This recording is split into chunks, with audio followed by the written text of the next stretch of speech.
Seriously? But, Mr. Morris, I don't understand, sir. How can you only be telling me this now? I'm afraid that there's nothing really I can do. I'm really facing a crisis. My hands are tied. But what about my film? Well, I'm afraid you'll have to come up with something on your own. Take it from me. Sometimes you just have to let things go. Same goes for this film festival.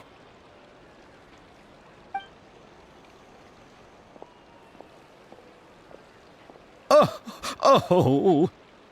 Hey, isn't that Xavier? So he's back in Fontaine now! Xavier! Oh, why, if it isn't the dear Traveler and Paimon. I really didn't expect to bump into you here at this time. Well, I was doing just fine until I received some terrible news just now.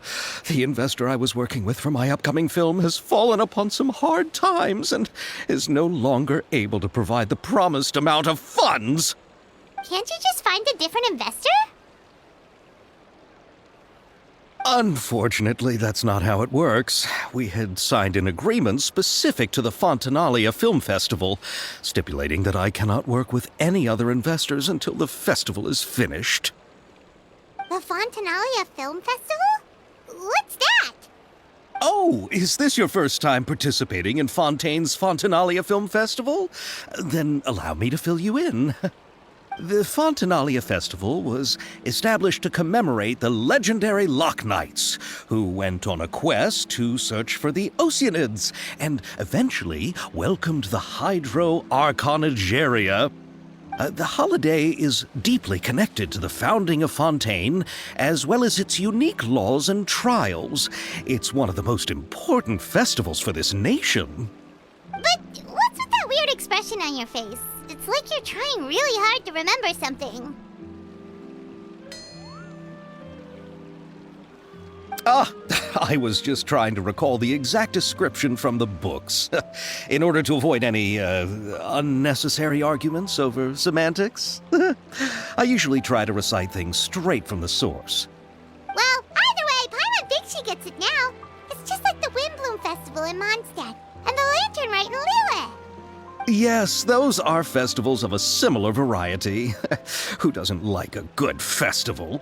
And just like those of other nations, Fontaine will hold a plethora of events around this time each year. To commemorate the Loch Knights, people will imitate them by putting on special costumes, raising golden cups, and going door to door asking for pure water. But a few years ago, Lady Farina started to find the whole idea a little drab, and so decided to change the part about pure water to sweets. That really doesn't surprise Paimon at all. The whole thing seems more akin to a carnival now, and it's quite popular among the kids. Every year you can hear a bunch of them saying, "Trial or treat." Oh, that sounds pretty fun. But how does that connect back to the film festival you mentioned? Yes, it appears I've strayed off topic. I just got too excited after seeing you. Let me get back to the point. The Fontanalia Film Festival is an event proposed by the Fontaine Film Association this year. Now that film technology has matured as a medium, it's the perfect time to introduce more people to the art form. During this time, people may submit films to be evaluated, and the entry with the highest score will be given the Farina Award by the association. The what award? The Farina Award. You know, after the Hydro Archon. They coined it while Lady Farina was still in power, but even though things have changed, no one has made any motion to update the name. Perhaps everyone still thinks of it as a pretty appropriate name. Even though she isn't the Hydro Archon any longer, Lady Farina is still Fontaine's superstar. Anyone with eyes can see the way she shines on the stage. Ah, alright. Guess the name does work pretty well when you put it that way. Oh, but who would have guessed there'd be an issue with the funding? How will I ever explain this to Miss Chiori? Not to say all the other actors who traveled all the way here from Inazuma. Chiori? Sounds familiar. Where have we heard that name before?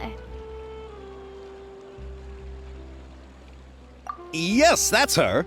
I asked her to oversee the event's art direction, including the design of the actors' costumes and appearances. Oh, Paimon remembers now! Navia said that her clothes were designed by Chiori, and Kirara's outfit too! How to describe her? Well, she tends to be pretty direct and can be very forceful when it comes to dealing with people. The fashion world in Fontaine has dubbed her the Thundering Seamstress. Her remarkable designs have led many Fontainians to become very interested in Inazuma. Anyway, Chiori is acquainted with all the actors I've invited from Inazuma. Without her help, I don't think I would have been able to get such an international cast for the film. She really is a kind soul. Who are the actors from Inazuma? Do we know them? Why don't the two of you accompany me to the Aquabus station to welcome them? Judging from the time, the Aquabus should be arriving shortly. Chiori will be waiting to meet me there as well.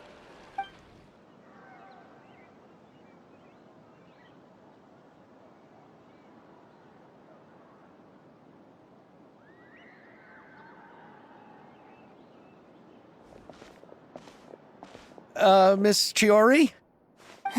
Your talk with the investor sure went fast. The Aquabus hasn't even arrived yet. Oh? And who are they? Allow me to introduce you. This is the Traveler and Paimon. Pleased to meet you. Likewise! We've heard the owner of Chioriya Boutique is a skilled seamstress, so it's a real pleasure to finally meet you in person. Thank you. I just wanted to make sure she wouldn't always look like a cat that had been unceremoniously dropped in a bucket of paint. So tell me, what happened? I can tell the conversation didn't go quite as expected. Well, it's like this.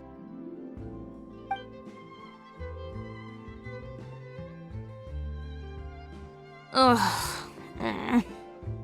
I know, Chiori, you don't have to say it. You did remind me that this investor was a little bit sketchy. Yes, there's no doubt about that. But how could I pass it up? He offered me twice as much as the others. And therein lies the problem. Yes, but just put yourself in my shoes. After obtaining such an excellent script, it's only natural that I would want to make the most of the film. The budgets that the others had proposed were nowhere near enough. It's difficult to find someone willing to front such a large amount of mora, so... Don't be sad, Xavier. We might be able to help scrounge up some more together for you. Oh, thank you, Paimon. That means a lot to me. But the cost of the film is staggering. I'm afraid that any mora we can scrounge together in a short amount of time won't even be able to cover the actors' fees. We need to move on. What's happened has already happened, and there's no changing it. But now's not the time to give up. What? You're saying that you have a plan? No, that's not what I mean. I'm simply saying I wouldn't give up just yet. The actors I recommended aren't just after Mora after all.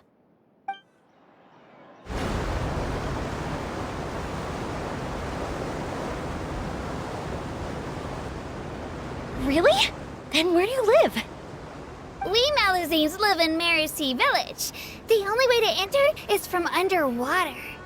Oh, you must be pretty tired after work every day, right? I mean, you have to swim all that way just to go home. You're so thoughtful. But some Malazines choose to live in the court of Fontaine because it's so much more convenient. This is our stop. Oh, we've arrived, but I haven't even finished chatting with Aval yet. I also enjoyed Aval's introductions to Fontaine along the way. Everything you described was so clear and detailed that we can't help but want to hear more. Thank you so much. I'm usually working here on this aquabus, so I hope I'll have the chance to see you again. There are still many more places I'd like to introduce to you.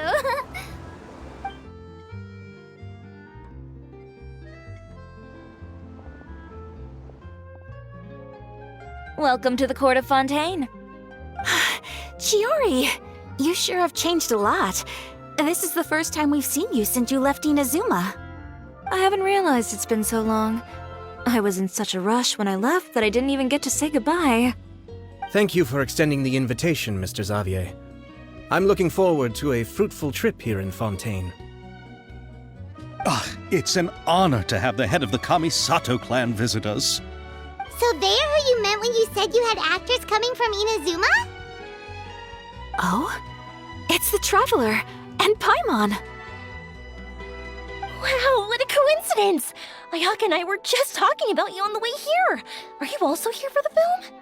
We just ran into Xavier earlier and came over with him. But I'm not an actress. Sir Kamisato and Lady Ayaka are the real actors here. I'm just tagging along with Ayaka to have a good time together. About that, I mean, how was I supposed to contact you when I was making preparations for the film? I figured you were probably busy, and I didn't want to disturb you. So I could only keep you in the back of my mind while I sought other actors to play the lead roles in the film. I had been thinking about a surprise reunion with you during our trip here, but you still managed to surprise me first. Oh, so you all know each other already! My, what a coincidence! What are the chances everyone could be brought together here like this? Why don't we go to Hotel de Boer and catch up over a meal?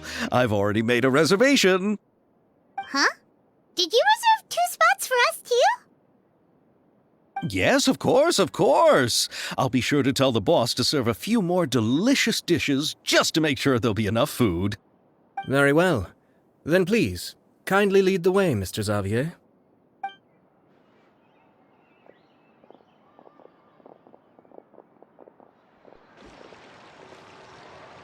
Wow, the buildings in Fontaine are so tall. Just look at how big they are. And there's the fountain that Aval mentioned earlier. It really is a magnificent sight. And look at that huge spinning sphere. Where does it get its power? Wait a sec! Could it be one of those clockwork mecha we've heard so much about? So this is what food from Fontaine is like. It sure is different from what we have in Inazuma. How should I describe it? It seems like you have to go through a lot more steps to make them. And the flavor has many layers too. Yes. When I first went to Inazuma, I actually thought the food there tasted a little too bland. It took some time for me to get used to it. Let's get back to the purpose of this trip for a moment, shall we? How have preparations for the film been coming along, Mr. Xavier? Well, I've already assembled most of the film crew, a lighting specialist, a prop manager, and a costume designer. I've also bought the copyrights from the novel's author. Oh, it's called The Two Musketeers, right? I read the script you sent me on the way here. The story is pretty good.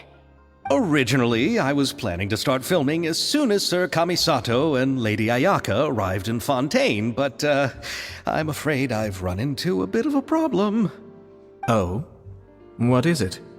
It has to do with the film's investor, Mr. Morris. He suddenly informed me this morning that he's encountered some financial trouble and will be unable to release to me the amount of funding agreed upon. It's said that Fontaine's legal system is well developed. If he has violated the contract, then can't you simply take him to court over the matter?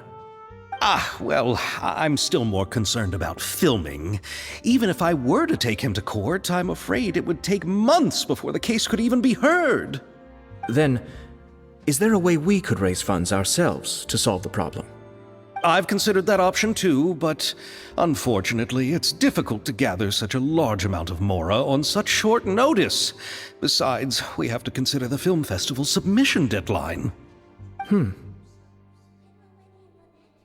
Mr. Xavier, if Ayaka and I were willing to perform for free, would that resolve the problem you are currently facing? What? No, out of the question. To have you come all this way just to act for free? Oh, no, that won't do. There's no need to worry, Mr. Xavier. My brother and I had actually intended to work for free after receiving your invitation. Inazuma has only recently reopened its borders, and needs to strengthen its relations and cultural ties with other nations. We didn't have many collaboration projects with Fontaine in the past, so we hoped this trip would serve as a good start for the future. Indeed. You could say that's the real reason why the Yashiro Commission agreed to come to Fontaine. I understand, but having you two act for free just doesn't seem right. Not at all. While we're officially here to conduct a cultural survey of sorts, we must express our sincerity if we want to establish formal cultural ties with your nation. This film will serve as proof of friendly cooperation and cultural exchange between Inazuma and Fontaine. It's my hope that the film can be finished and released as smoothly as possible. If you still don't feel comfortable with this arrangement, I would also be more than happy to be introduced to some other renowned individuals in Fontaine's literary and artistic circles. All right. I'll do as you say. Thank you. Thank you so much. I'll make sure to cobble together enough mora now, even if it means selling my house, my camera, and every single family heirloom. Come on now, no need to go that far. I'll also help you out as a brand sponsor. Me too! Even though I didn't bring much more to spend on this trip, it's still better than nothing. You are too kind, all of you. I really don't know how to... Ew. All right, enough about that. Now that we have Xavier's savings, my support, and 2 leads who are willing to act for free, I think we will be able to make this happen. So, instead of Mora, you'll help with filming and production. Oh, but how can we help with that? We don't know much about making a film. All right, pull yourself together, Xavier. Tell us if there are still any open positions left among the crew. All right. Let me think. We still need a camera operator, a clapper loader, and someone to manage logistics. I originally wanted to personally serve as director, but I've been too busy working as the producer. So the positions of director and director's assistant will also need to be filled. Paimon knows what the director and the logistics support person do, but what's a clapper loader? The clapper loader is responsible for using the clapperboard to record and organize the information of each shot when the camera operator begins shooting. The work requires both patience and careful attention to detail. A clapperboard? Oh, you mean the thing they hold that goes clap whenever they start filming? Yes, that's right. Are you interested in that job? For sure! Paimon's always wanted to try that. All right, then you'll be our clapper loader. I can find someone from the store to help with logistics. What do you think, Xavier? Oh, fine by me. As for our camera operator, I was thinking of letting the Traveler take the role. Oh, she's great when it comes to using a camera. Paimon can't even count how many things we've taken photos of during our journey. Yes, that's also what I was thinking. I noticed the Traveler had an eye for photography and composition when we worked together previously. I'm sure that's due to the traveler's journey across Tevat and all the places they've seen. After so many adventures, using a camera must be second nature by now. What do you say, Traveler? Are you interested in the job? Thank you. It really means a lot to me. Come on, friend. Let me give you a big warm hug. So all that's left for us to find is a director and an assistant. Oh, me! I want to be the director's assistant. All we need to do is help the director, right? I can handle that. All right, then all we need is a director. Oh, all the well-known directors in Fontaine are probably also busy working on their own films these days. I'm not sure who will have time to help. Oh, Farina helped out a theater troupe recently by serving as an artistic consultant. She could be a good director, right? Besides, it's not like she has anything else to do right now. Farina? Do you really think Lady Farina would be willing to help us with our humble project? Isn't that the name of Fontaine's Hydro Archon? My brother has already informed me about what happened here in Fontaine. Yep, that's her! She helped out a theater troupe not too long ago, and now she's taking up work as a director. Well, I saw that musical. Her performance was perfect, and the storyboards were also excellent. Don't let her former identity intimidate you. She's the best candidate we can think of right now. You'll never know until you give her a shot. fine. You're right, Shiori. I'll do anything for the sake of my film. Anything! Then I'll have to ask the Traveler and Paimon to show me the way to Lady Farina's residence. I just hope she'll agree to help. Do you need us to also come along? No, there's no need to trouble you with this. Besides, you've just arrived in Fontaine, and I'm sure there are many places you would like to visit.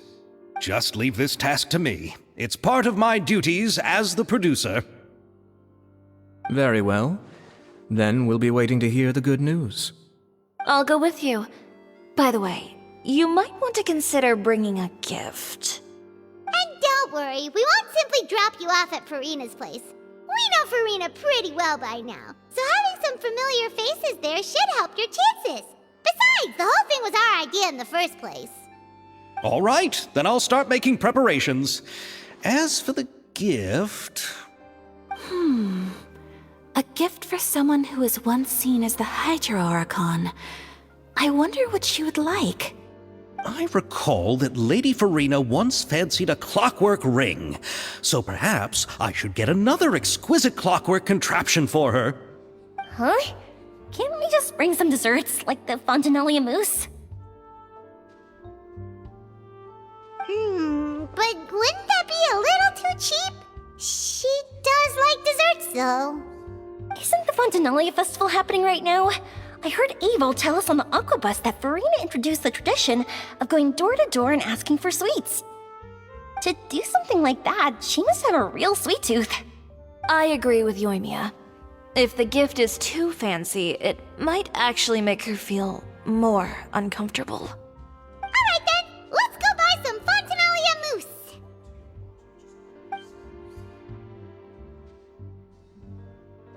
But will that really be enough? We'll be asking her to do a lot of work, you know. You're right. We need to further sweeten the deal. Huh? You want something even sweeter than Fontanalia mousse? Yes, we'll need a gift that's sweeter than any dessert in the world. But what could that be? Your words of praise.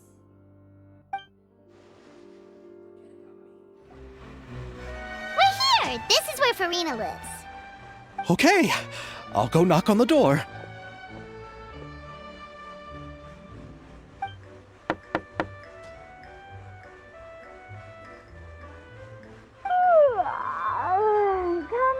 Coming. Ugh. Seriously, who's knocking before afternoon tea? Who are you? Lady Farina, please allow me to introduce myself. I am Xavier, a film director. Hello.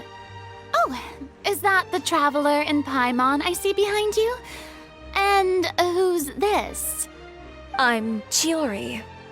Ah, the one from Chioria Boutique. Hello. So, what are you all doing here? Do you need something? Did you just get up, Farina? It's already past noon, you know. Huh? Oh, Paimon means the weather is so nice in the afternoon and the sun is so warm. Just like how you make us feel. Sleeping in late is a really smart idea. No. I was just up late last night reading some novels. What does sleeping in have to do with the weather? This is a small gift we've prepared for you, Lady Farina. We hope you like it. No need to be so formal. I'm just a regular person like everyone else now. Oh, Fontinalia mousse?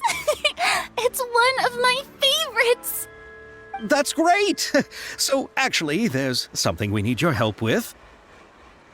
Given your renowned passion and understanding of drama, I would like to ask that you serve as the director of our film crew.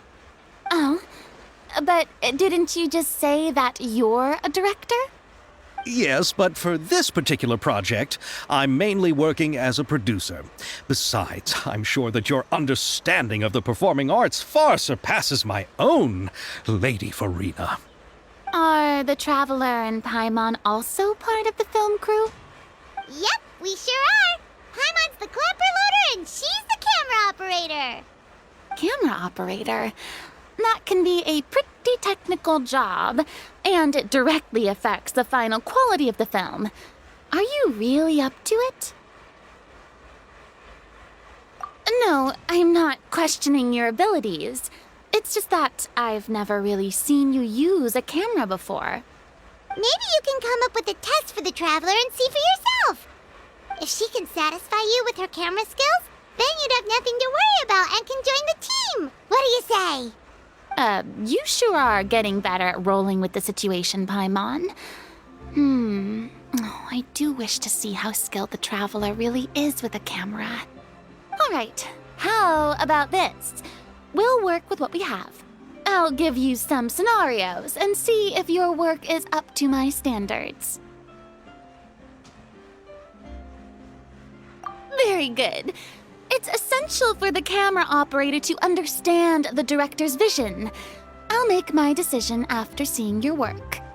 Are you ready? I have high standards, you know.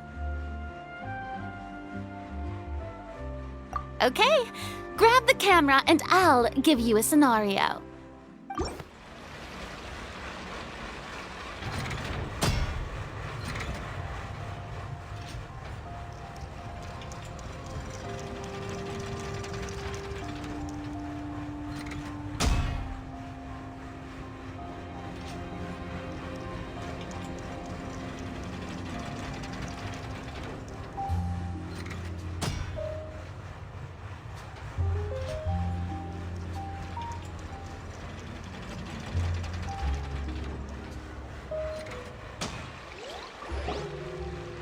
Oh, it appears that you have more skill than I thought. All the shots had a great composition, and I could really feel a connection to the characters and their lines.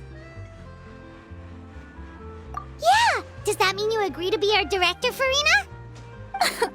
Did you think I would agree just like that? After our performance of The Little Oceanid, I've begun to make a name for myself again, you know. In fact, I've already had several troops approach me for the Fontinalia Film Festival. Unfortunately, the scripts were all pretty boring and didn't pique my interest. If others were to find out I agreed to work with you so easily, then, well... Hey, but didn't we have a deal? What else do we need to do to convince you, Farina? Well, what about the pay? Huh?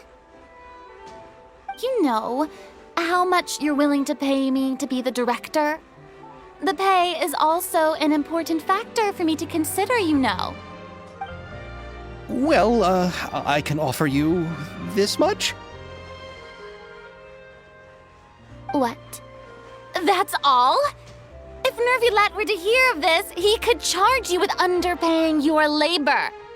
I'm sorry, but our crew is in a tight financial spot at the moment. I see. Well, even though it's highly unlikely now that I'll join your crew, there's still something I'd like to ask. Exactly what film are you planning to make? Oh, our script is an adaptation of The Two Musketeers. Huh? Wait, you mean the suspense thriller novel that was a #1 bestseller? Oh, so Farina's read it too. Of course I read it. I've always had a keen interest in artistic works that strike a chord with the populace. I see. It all makes sense now. You must have used most of the budget to pay for the copyright. Not really. The novel's author transferred the copyright to me practically for free once he heard that I wanted to make a film adaptation of the story. The lack of budget is due to another issue. He probably just wants to get his name out there. So, Mora isn't the most important thing to him right now. It reminds me of a delivery courier who wears one of my designs while traveling all across Teyvat. I didn't charge her much for the outfit either. The exposure she provides for my brand is well worth it. So, are you a big fan of this story, Farina? Well, it's alright. The pacing of the story is good, but the character relationships could use some work.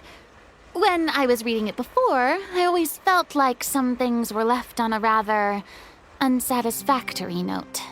I have high standards, you know. Ahem, Mr. Xavier, if, hypothetically speaking, I agree to be the director, how much freedom would I have in terms of script revisions and creative interpretation? As much freedom as you would need. I wouldn't dare doubt the tastes of Fontaine's greatest star. Good. Then I'm free to alter the script as I see fit? Absolutely, no problem.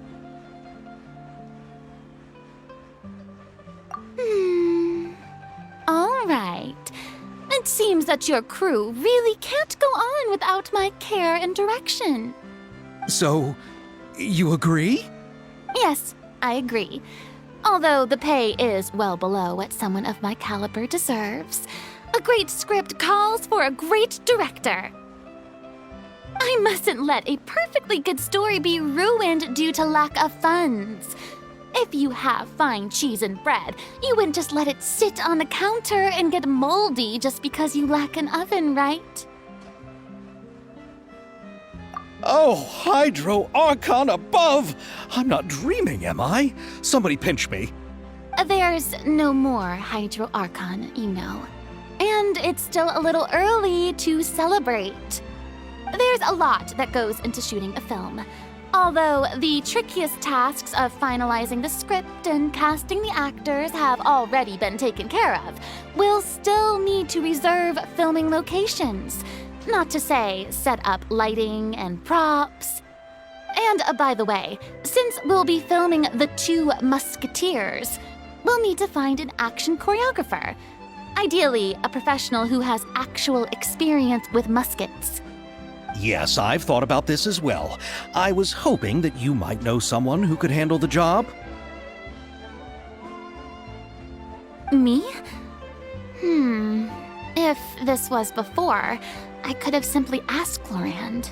But it's already been some time since I last talked to her. Navia can also use firearms, but unfortunately, her style is quite different from that of the characters in the story.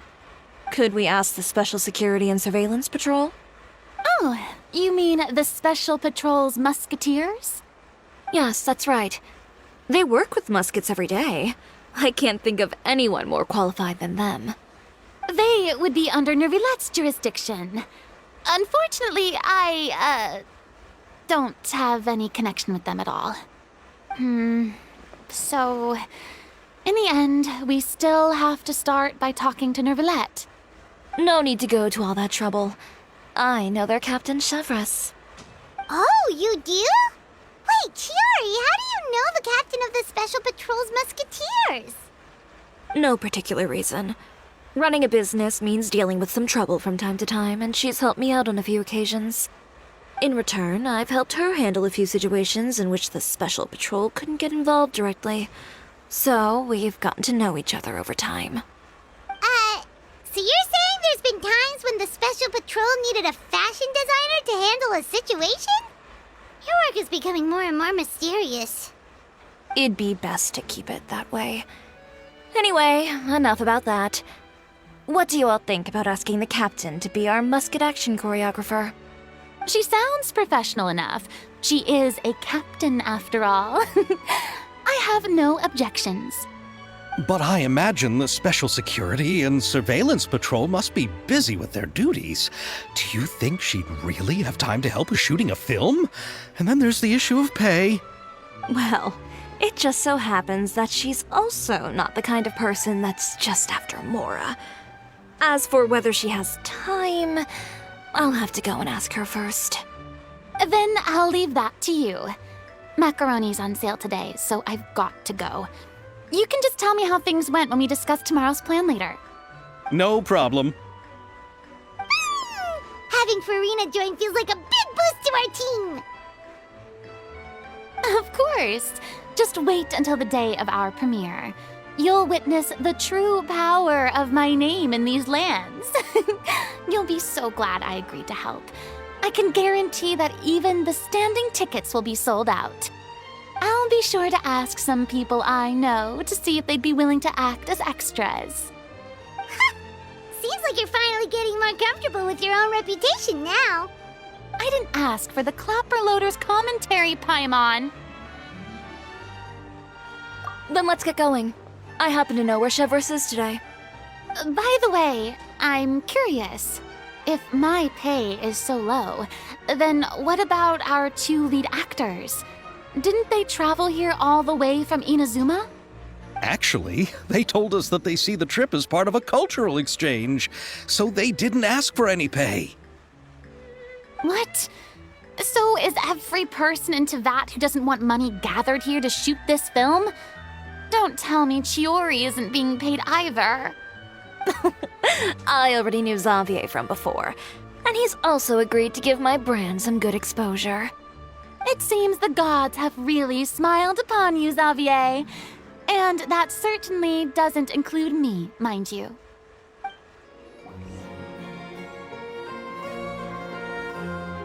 All right, this is the place.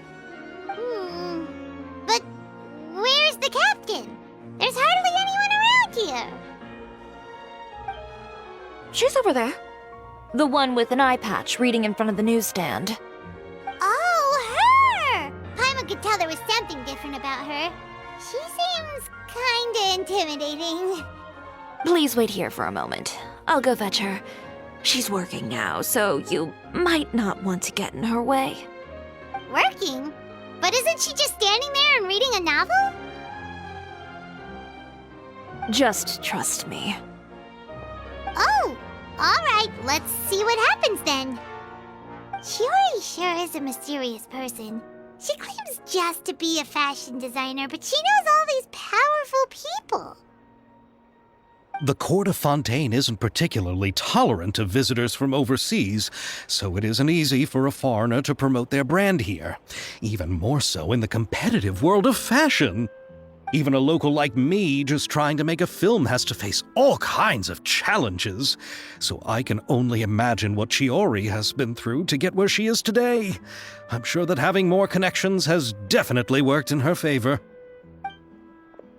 Reading on the job? Detective novel. One main character? No. Multiple. Branching storylines. I see. How's the plot coming along? One of the main characters is about to make a choice that will affect the rest of his life. I'd wager he's going to make the wrong choice. Any way to speed things up? There's something I need your help with. You know that doesn't depend on me. It all comes down to what the character chooses. Which is exactly why I'm here to help.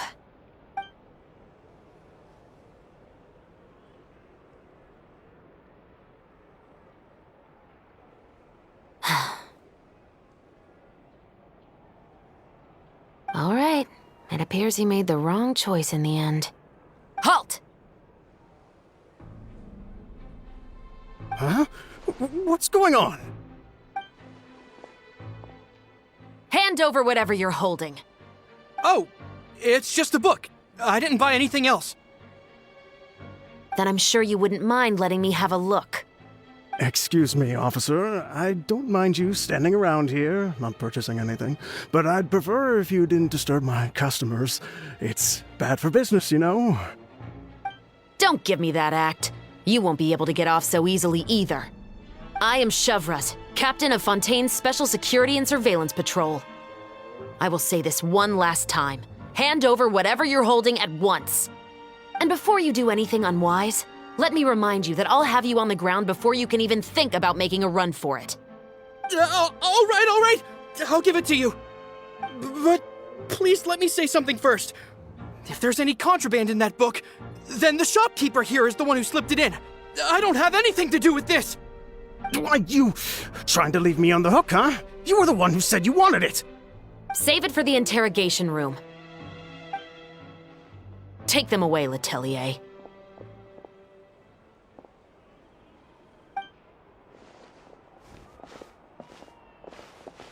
What's going on here? One second you're reading a book and the next you're escorting people away. And who are... Oh! Aren't you the traveler who's been all over the papers recently? Chiori, I'm assuming what you wanted to ask me about has to do with them, right? Maybe I can let you in on what's happening then. Now that Vacher has been brought to justice, no new shipments of synth will be made and distributed to sellers. The Fontaine guards have been busy collecting the remaining synths still circulating on the market. Thanks to a tip from our reliable source here, this should be the very last batch. Oh, so you were pretending to read a book in order to catch the bad guys! Oh, Paimon almost forgot to introduce ourselves. Paimon is Paimon, and this is the Traveler and Xavier! Hey, I'm Chevraz. You probably already heard me introduce myself, so I won't bother repeating it. Yeah, why didn't you make a move as soon as you had the chance? Were you worried that my intel wasn't accurate? No, I wanted to see if the shopkeeper would turn himself in first. All he had to do was come up to me and say that he didn't know where the synth had come from. If he did that, then I wouldn't have had to press charges on him. He had the whole day to turn the synth over to Chevraz. But instead, the moment I came up and blocked Chevraz's line of sight, he took the opportunity to sell it off. Yep, he made the wrong choice, even though the right choice was right there in front of him. But you knew they wouldn't make the right choice. Yeah, I knew. I was just hoping I'd be wrong for once. Enough about that, though. What did you want to ask me about? Oh, you see, it's like this.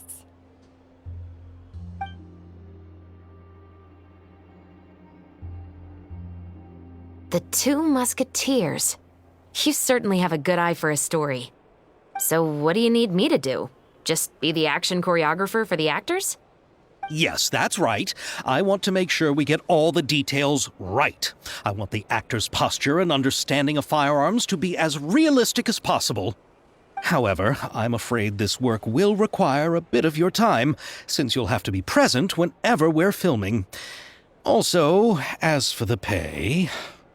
No need to say any more. I'll join. Huh? Just like that!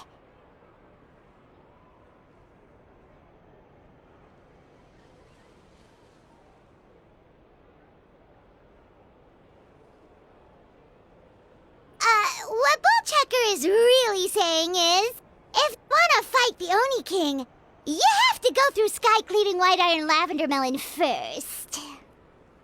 Really? You're willing to help us with our humble film project? Sure, it's no big deal. As I said, we've wrapped up our investigation here, so I don't have any other tasks on my plate for the moment. Besides, I personally really like this novel. I even have the collector's edition at home. Stories where justice prevails over evil never get old for me. Then we've got a deal? Yes, I'll see you on set tomorrow. Oh my! I can hardly believe it! I should tell Lady Farina immediately.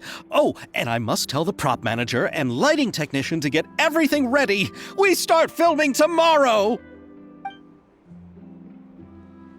Calm down, Xavier. The film is going to take more than just a day to finish. Still, I should also head back now and start preparing the actors' costumes and makeup. Alright, guess that's it for today then. Traveler, Paimon, please stay for a moment. I have something to tell you. Then I'll take Xavier back. Poor thing. He's so excited that he can't even walk straight anymore. I don't want to spend our first day fishing our producer out of the fountain. Yep, see you tomorrow. So what did you want to tell us, Chevres? Have you read The Two Musketeers? The story is about a pair of children born into the household of a baron and their struggle to survive together and take revenge for their mother. They were raised at the baron's estate, where their mother worked as a maid. The two were illegitimate children that the baron had with the maid, so they were never treated well by anyone. One day, upon returning home, they found their mother had been murdered and left dead on the floor. It was quite evident that the culprits were the other members of the baron's household, who never had any kind words to say to them. However, the baron was able to exert his influence and keep the whole thing under wraps. The mother's death was eventually deemed as a suicide, and there was no chance of bringing her murderers to justice. The two siblings decided to flee and someday avenge their mother. Many years later, members of the baron's family suddenly started turning up dead one after the other, all killed by gunshot. A rainbow rose was found on each of the victims' bodies, being the flower that the kid's mother liked best. The baron believed that the mother's soul had come to take vengeance on him, so he lived in fear each day. But it was actually those two siblings who had fled all those years ago. They relied on each other to survive and trained day and night, eventually becoming adept musketeers. They used all of their abilities to collect evidence and clues before executing their plan and exacting revenge on the baron. Their actions let the truth behind their mother's death be known to all. That's quite an exhilarating story. Yep, the baron got what he deserved for his evil deeds, and justice was able to prevail. It was just the kind of story I enjoy. Oh, so is that why you were so willing to join our crew, Chevres? You could say it was one of the reasons. Oh, you mean there were other reasons too? I've read the reports about you. Whether it was at the trials or when you lent your hand to resolve our nation's crisis, you've shown that you've got a strong sense of justice, as well as a great mind for deductions.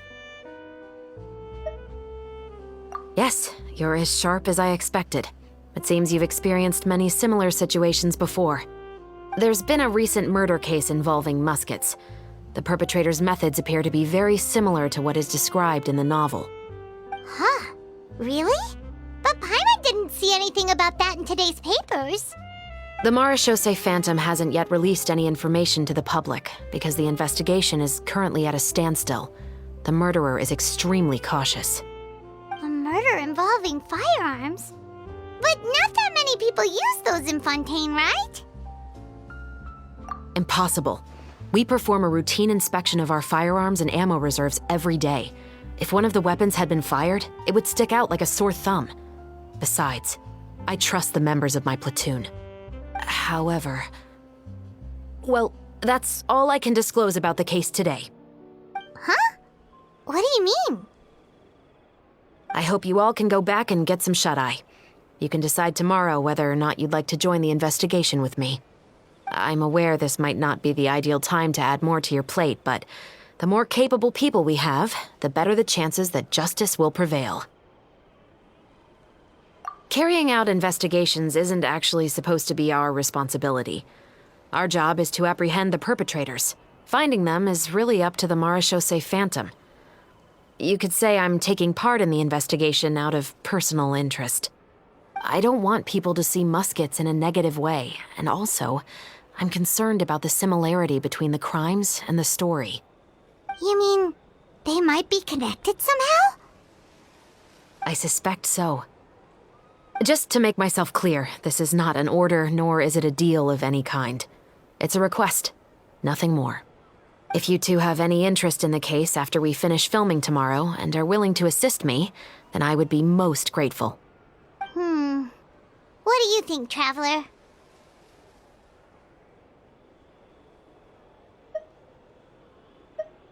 Yeah, you're right. Paimon's getting a little tired too. We've really been hustling all day.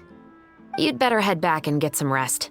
It's good to keep a calm mind, especially when you're about to make an important decision. Otherwise, When the moment comes, you might end up like that shopkeeper and not even realize that the right choice is right there in front of you. Ayaka, Yoimiya, you're already here! Good morning.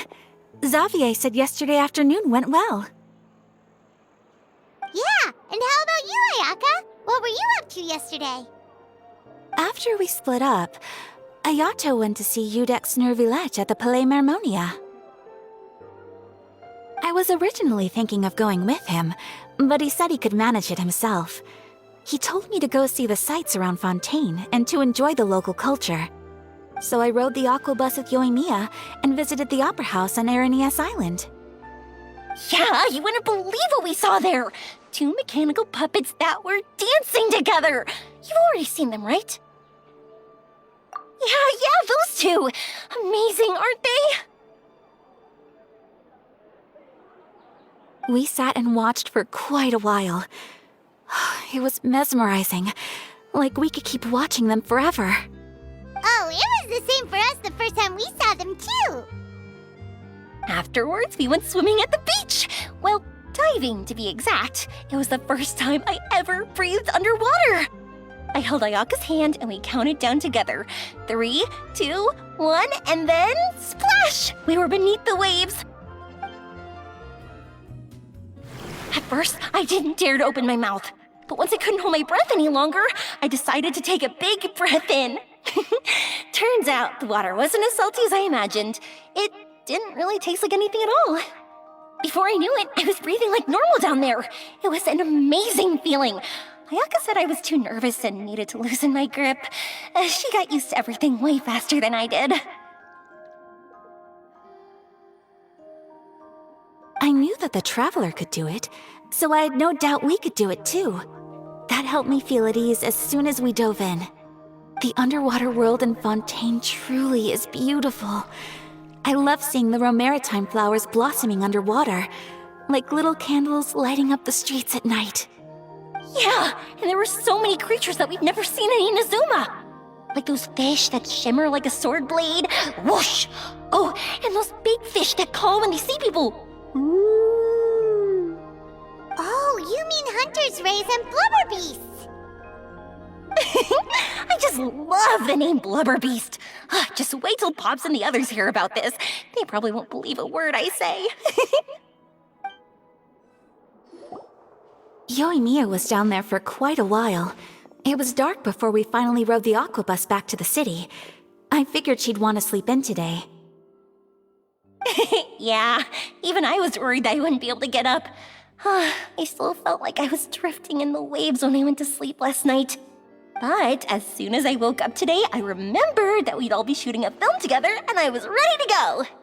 Speaking of the film, where's everybody else? My brother and Xavier were speaking to the restaurant owner about using the place as a filming location. They should be here soon. As for the others, We're here. Please excuse my tardiness. I just finished the Special Patrol's 6-mile morning jog. Wait, 6 miles? I'm so tired. I heard you all chatting, so I decided to come down. I sure could use some of that endless energy everyone else has. good morning, everyone. Morning. Can someone fetch me a cup of coffee? More milk, hold the sugar. Sure, I'd be happy to do that for you. No, you can't go anywhere. Please, have a seat over here so I can get started on your makeup. The last thing I want is coffee stains on my costumes. I can get the coffee. It's the perfect job for an assistant.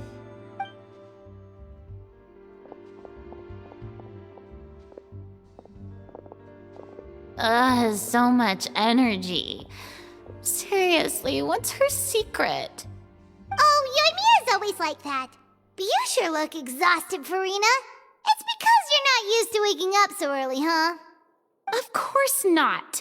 I spent the whole night reading the novel from cover to cover, marking sections that either need to be omitted or adapted. Wow. Paimon didn't expect you to be so thorough. Well, I was the biggest star in all of Fontaine after all. It takes more than just a pretty face to earn a reputation like that. I know how to get serious when the situation calls for it. I went all out when I was acting as an Archon, so why wouldn't I do the same for my own life? Here's your coffee, Director Farina.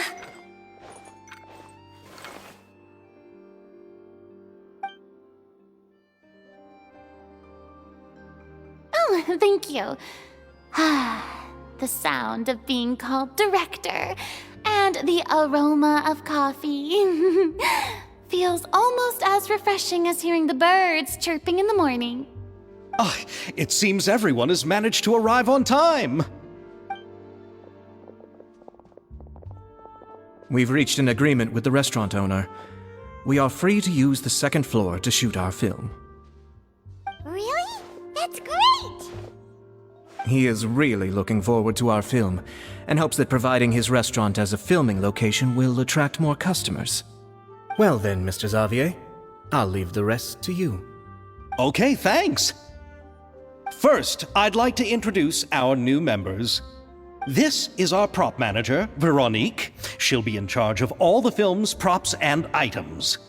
And this is Bonneau, our lighting technician. He'll be in charge of lighting and illumination to set up each scene's atmosphere. Wow. Sure feels like we have some real professionals joining the crew now. First of all, please allow me to first express my sincerest gratitude to everyone in the crew. When my investor informed me yesterday that he wouldn't be able to provide the funds, I really thought that this was the nail in the coffin for this film. I had no idea that I'd find so many people willing to help me on such short notice. Thank you. Thank you all from the bottom of my heart. No need to be so cordial, Mr. Xavier. We're all honored to be a part of this. Your works made a profound impression on me when I saw them back in Inazuma. I am sure that someday, this film will be remembered as a prime example of cultural exchange between Fontaine and Inazuma.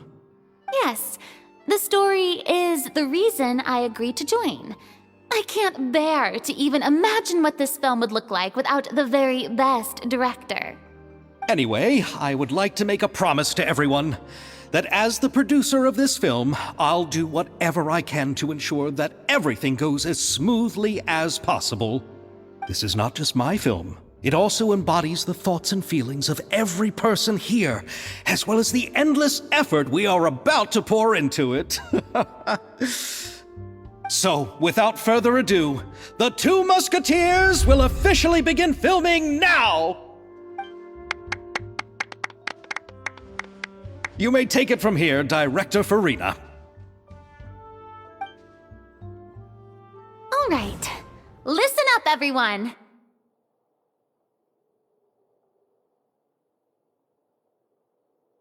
The first scene takes place when the two young musketeers are living at the Baron's home, still unaware of all that is about to happen to them. We'll need props and lighting to set the scene. Our lead actors can go get their makeup done, and extras, please take this time to go over your positions. Whoa. Seems Farina's really kicking things into gear as the director. Is everyone clear? I don't want anyone traipsing around the set like umbrella finches.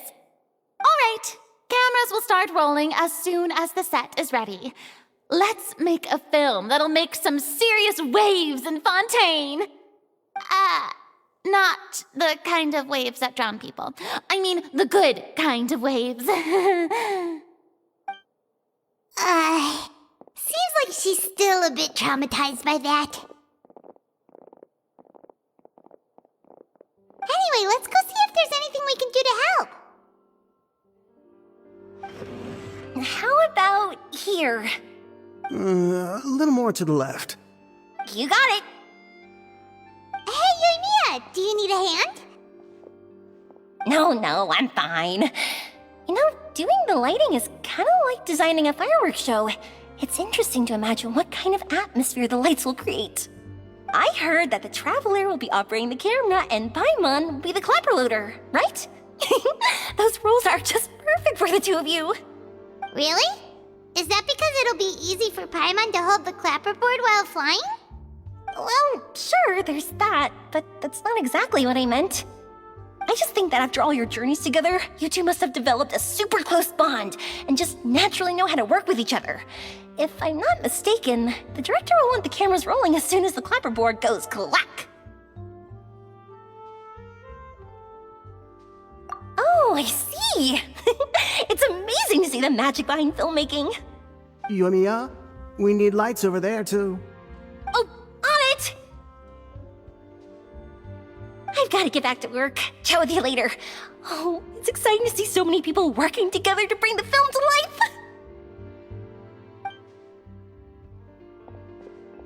Seems like Yoimiya's really getting into it.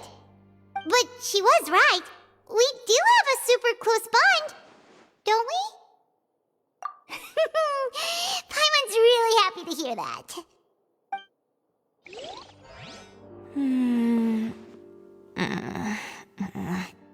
Ayaka has mentioned you to me before.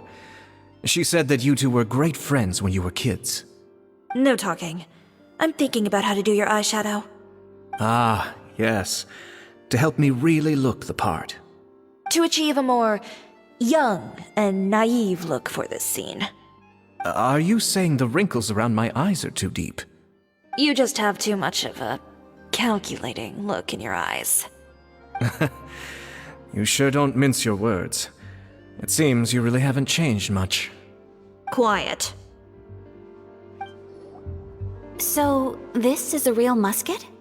No, it's just a prop weapon. Not bad. Have you seen a real musket before? Only in books and newspapers. I made this one based on the relative shape and proportions I saw in reference images. When we're filming, some special gunpowder will be applied around the muzzle, which will help create the flash and smoke effects of a real gun being fired. Which means it'll be up to the actors to portray the recoil. That's right. The sound effects for gunshots will also be added in post-production. Thank you, Veronique. I think I know where to start now. However, the musket's gears and firing pin could still use some work. Adding some wear on the metallic components will make them appear more realistic. Also, be sure to rub the muskets with some oil each time before we start shooting. That'll give the impression that the firearms have been well maintained. Good point. You seem to know a lot, Miss Chevres. I assume you use these types of firearms on a regular basis? Yes, I perform routine maintenance on my weapons every day. Just like we as people need to eat and sleep, muskets need to be cleaned and maintained. I also perform similar care for my sword every day, and familiarize myself with its shape and weight, to the point where it feels like a natural extension of my body. Yes, this way, our weapons will never betray us in the heat of battle. Yes, well said. It seems we have the same philosophy on this topic. Oh, sounds like they found a common interest to talk about. Though these props differ from the muskets I use, I can still give you some pointers. Good. I look forward to your instruction. First and foremost, never point the weapon at anyone, regardless of whether it's a real or prop weapon or whether you're holding it or it's on the table. This holds for any time when you're not actively engaging an enemy. Okay, understood. When aiming the musket, extend your arm so that it's level with your shoulder and use your eye to look down the weapon's sights. Like this? Not bad. Now, try saying your lines. This is the end of the road for you. Good. Now turn your body a little. That way, you'll give your enemy less of a target to work with. And relax your shoulders. Here, allow me to demonstrate. This is the end of the road for you. Huh. Excuse me, Miss Chiori. Director Farina, there's something I wish to discuss with you. Oh? What is it? Like this? Yes, much better. What do you think? I do see your point. But are you sure you wish to do this? I believe it would be most fitting. Well, if you insist. All right, I understand. Miss Ayaka? Miss Chevres, could the two of you please come over here? Huh? What's going on? Are we gonna start filming now? Let's go see. What is it? I have a question for you, Miss Chevres. Would you be willing to play the role of a musketeer? What? To clarify, I would like to turn over my role to Miss Chevres. But brother... Don't worry, Ayaka. I actually view this as a good thing. I was becoming troubled trying to set aside some time to speak to the staff at the Palais Mermonia. I would like to have some conversations about the cultural exchange between our two countries, and I've heard that the bureaucratic process here can get rather complicated. Now, I will be able to focus on my work. Besides, you also know that I'm not really one for public performances. Are you really sure? From a director's point of view, I also felt like the relationship between the two musketeers in the original story could be improved.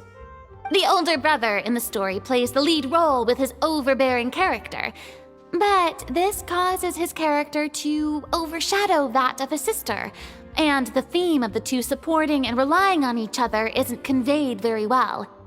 But if we were to change the siblings to two sisters of a similar age, then that aspect of the story might come through more clearly.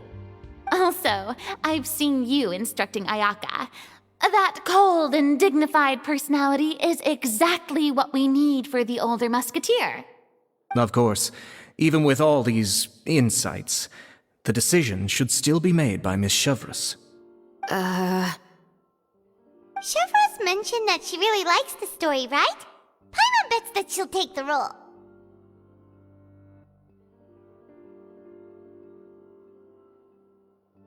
All right, I'll take the role. Good. It's decided then. I'll get started on making edits to the script. We'll also need to make some immediate adjustments to the lighting, props, and costumes. I have a feeling that our adaptation will be even better than the original story. You're doing a great favor for me, Miss Chevres. You have my gratitude. Don't mention it. I like this character, so if anything, I should be the one thanking you. Well, since my brother is the one who brought up the idea, I suppose there's no need to worry. Let's go, Miss Chevres. I look forward to working with you. Please, just call me Chevres.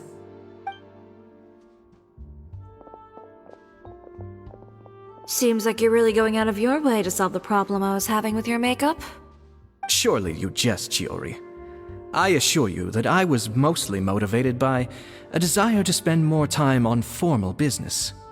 Oh, come on. You really think I'd buy that? According to what I've heard from Ayaka, her brother is someone who can juggle 10 different matters at the same time. I'm sure you have other reasons for backing out. Perhaps. Ayaka always said she wanted to go out and see more of the world, just like the Traveler. But I feel that she needs not only to see other nations, but also to make some different kinds of friends. I think it would be harder for her to make new connections with me constantly by her side.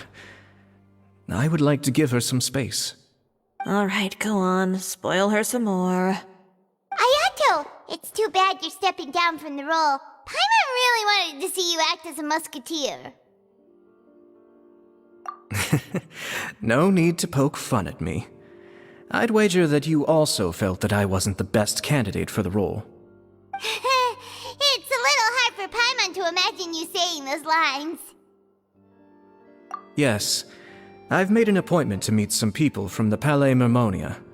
Now, I will have some more time to prepare. Traveler, get the camera ready. Paimon, get the clapperboard. Actors, to your positions. We're about to start shooting the first scene. Go on now. And please take good care of Ayaka. Yep, don't worry.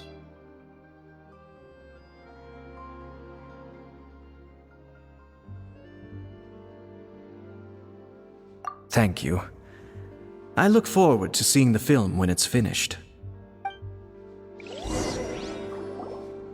All right. Now that we're all here, let me help set the scene for everyone. The first scene takes place when our two main characters are still living at the Baron's estate. They've been ostracized and verbally abused by others in the household, but they still have no idea why. We want to capture how naive and innocent they are despite their pain. Chevres will be playing the role of the older sister, Tulip, and Ayaka will be the younger sister, Iris. Be sure to get close-ups of the main characters at the right moment. Silence on the set! Lights, camera, action! Let's go! Tulip, Mother's been out for quite a while now. Perhaps she went to pick some flowers on the way home. You know how she loves flowers. Iris, Tulip, I'm home!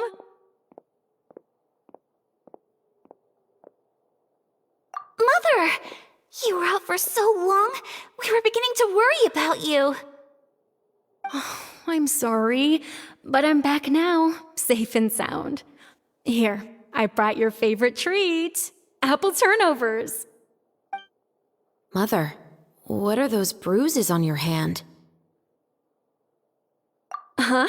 What bruises? Oh, I must have bumped into something while I was working yesterday. But I didn't notice them this morning. Then perhaps they're from when I accidentally tripped when I was out just now. By the way, did you have fun playing at home? What's the matter, Iris? Well, we've realized that no one really wants to play with us. They even took Iris's doll and spat at us.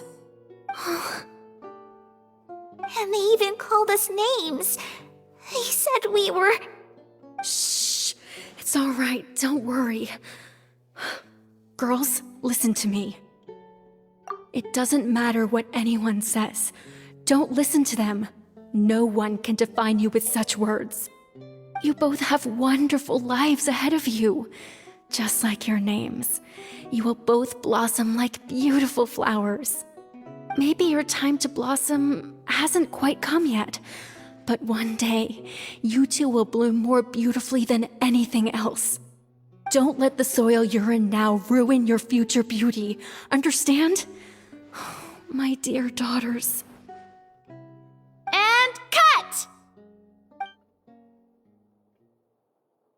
Not bad. The actors' emotions were all on point. Let's keep that take. Also, if our clapper loader could avoid shouting at the start of the scene next time.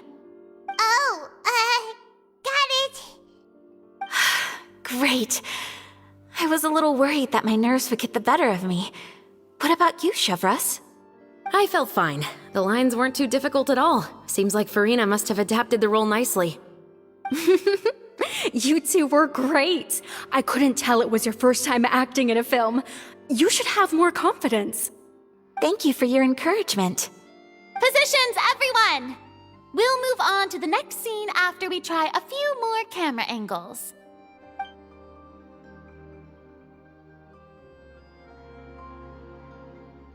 This scene is when our two characters return home, only to discover their mother has been murdered. Ready? Lights! Camera! Action! Mother, we're back! Mother?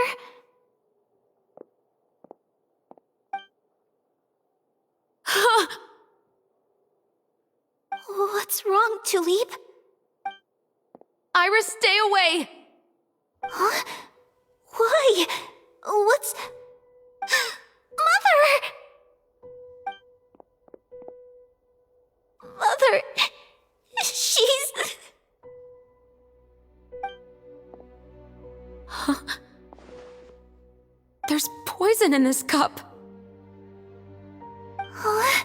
I could have sworn I've seen this kind of cup before. Those aristocrats. They didn't even try to cover up their actions.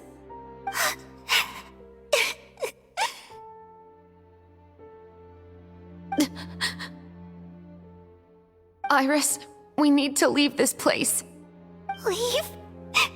But now that Mother is gone, where can we even go? Anywhere. All I know is that we can't stay in this house. But are we just going to let them get away with this? We'll have our revenge, I promise you. Just not right now.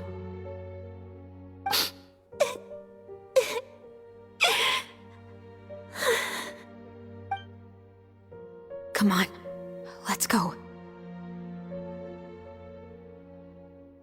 No, wait. We can't just leave Mother here like this. At least let me leave this rose with her. That's why we went out in the first place. To buy her this flower.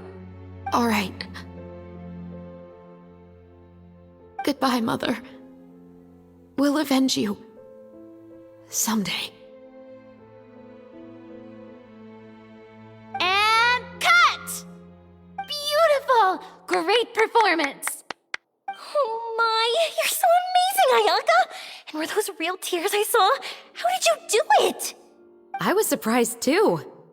Thank you for the kind compliments. Actually, as soon as Director Farina said action, I told myself not to think about anything. I just felt the weight of the moment and became the character. It's quite similar to practicing the art of the sword. You clear your mind and focus only on what's happening in front of you. Ayaka's performance was amazing. Have I discovered an acting prodigy? Pipe down, everyone! We need to move on to the next scene!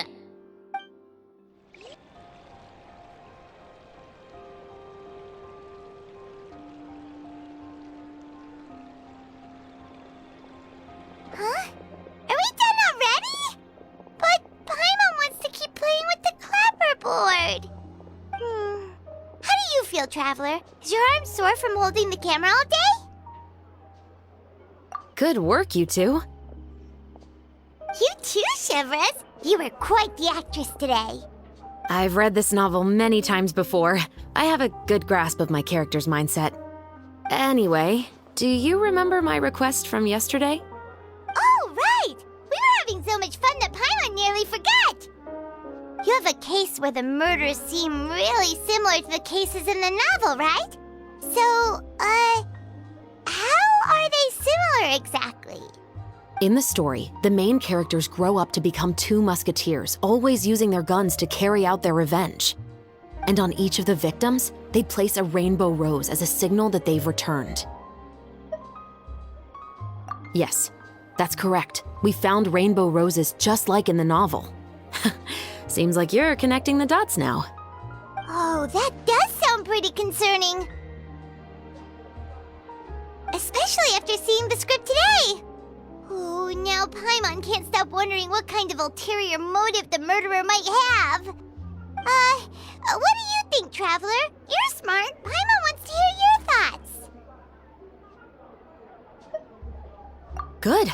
On behalf of Fontaine's Special Security and Surveillance Patrol, thank you for your dedication to justice. There's no time to lose. We should start investigating right away. Follow me. Huh? Right now? Well, we just got done filming all day. Paimon's so tired. The most valuable intel always comes after nightfall. They are like small, remote islands in the middle of the sea. If you don't stay vigilant, you will pass right by them in the fog. That's how one of my favorite books always puts it, at least. So, where are we going right now? Let's start by checking out some workshops that sell mechanical components. If the culprit is making their own weapons, it's very likely that they'll visit those sort of places. Welcome to Le Show's Clockwork Workshop. How can I help you? Hello. I'd like to know if anyone has purchased some special components lately. Special components? Sorry, could you be more specific? I mean the kind of components that aren't typically used for clockwork toys, but for firearms. Huh? For firearms? No, we don't sell those sort of things here. Don't misunderstand. I'm not here to cause any trouble. We are merely investigating a case, and we're hoping that you could cooperate. Well, to be completely honest, I'm not even sure what kind of components that would entail. Has anyone ever purchased components here as an individual rather than on behalf of an organization? We have a lot of customers who buy toys, but those who buy components are all regular customers who buy in bulk on behalf of their organization. Is that so? I understand. Thank you for your cooperation. You're welcome. It's the least I can do. Oh, hey, Chevris. Run out of oil for your musket again? Hello, Estelle. I want to know if anyone has come to your shop recently to order some firearm components. Oh, is this another case? Let me think. I don't think so. Some people have requested that I make some prop guns for the Fontanalia Film Festival, but I refused all of those requests. Oh? Why's that? Because there's no profit! I only make things here that can do some real heavy lifting. I don't have the energy to make some new molds just for the festival. Then has anybody come specifically looking for mechanical components? Well, I usually sell off my scrap to the Fleuve Cendre. I don't typically give them to one specific person. I understand. Thanks for your cooperation. Don't mention it. Always happy to have the Musketeers' patronage. Seems like we haven't found any leads to go off yet. Yeah, unfortunately. All right, let's head to Fleuve Cendre next. Huh? Are you sure? People might not be so thrilled to see the captain of the special patrol there. You think so, huh? Then I guess you don't know. Huh? Know what? That I grew up in Fleuve Cendre. What's all this? Some broken planks and barrels, as well as some liquor bottles? Yes, but have a closer look, Paimon. Even though somebody has purposefully tried to clean them up, these are obviously marks from musket bullets. In other words, someone was here trying to improve their shot. They were using the barrels and bottles for target practice. Could it have been the killer? Your guess is as good as mine. Although many people at Fleuve Cendre own guns, few hide the fact from others. And even fewer would go to such lengths to hide markings from practice shots. Anyway, let's go. There might be more to this. Hello, I'd like to ask some questions. I don't know anything. Don't worry, I'm not here to arrest anybody. You say that now. It's the truth. Here, take this as my guarantee. Wait, did Paimon just see what she thinks she saw? Is the captain of the special patrol bribing a citizen?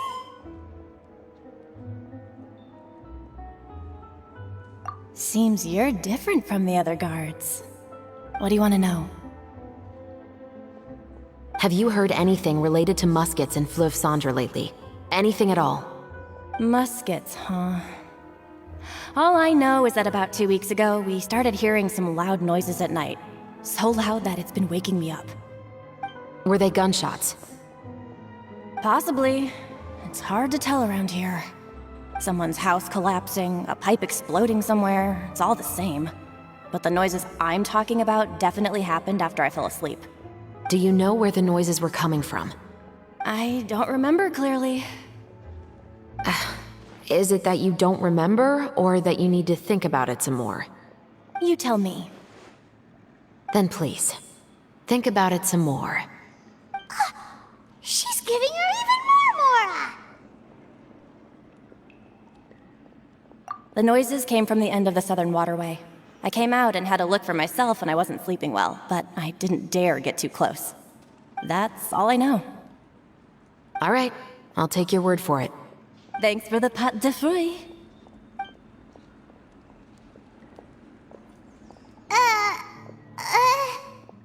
No need to be surprised. I grew up here, remember? I know how to get people around here to talk.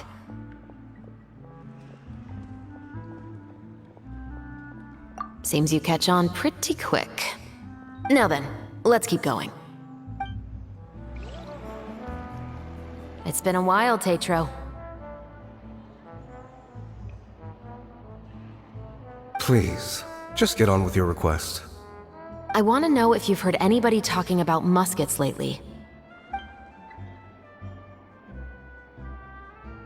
Information isn't free, you know. I've heard that bandits have been extremely active in the countryside recently, and they've been affecting the delivery of goods to Poisson. I can allocate some more manpower to help out with that problem. What do you say? You're still as helpful as ever. One of our men got drunk at dinner about a month ago and lost his gun. 3 days later, it turned up in the corner here. What's weird about that? He just forgot where he put it, right? This is Fleuve Cendre, my friend. Anything of value left in the tavern won't ever make it to the next day. But that gun turned out to be an exception. It didn't get any new wear and tear on it, and didn't even appear to have been fired. We were quite mystified as to what could have happened. I suspect it came back because the weapon was already known to the guards. You mean, a criminal was afraid the Marechaussee Phantom would use the shot marks to track them down? Maybe. But if that's the case, the culprit really took great care to avoid getting caught. I didn't say anything about a criminal. In Fleuve Cendre, knowing who was killed is as easy as knowing what clothes you're wearing today. It's the guy living in the east side, isn't it? I've never liked him. Every time he's here, he just orders a drink and sits there with a nasty look in his eyes. So, who was the one who lost the gun in the first place? Don't bother. Even if you ask, he wouldn't admit to owning a gun to some strangers. Not to mention the captain of the Special Security and Surveillance Patrol. He's right. I know you grew up here, Chevreuse. Even though you're on good terms with the Spina, you've still been gone too long.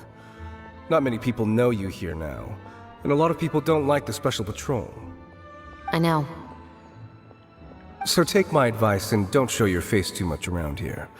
It's for your own safety. I'll come and go as I please, and I'm afraid I'll be appearing more often due to my work. All right. Don't say I didn't warn you. Seems like that's all we'll be able to uncover for today. Paimon feels like we managed to learn a lot more here than up on the surface. Yes.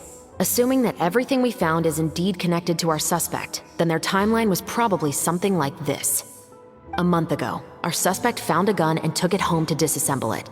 Once he'd figured out its mechanics, he brought it back.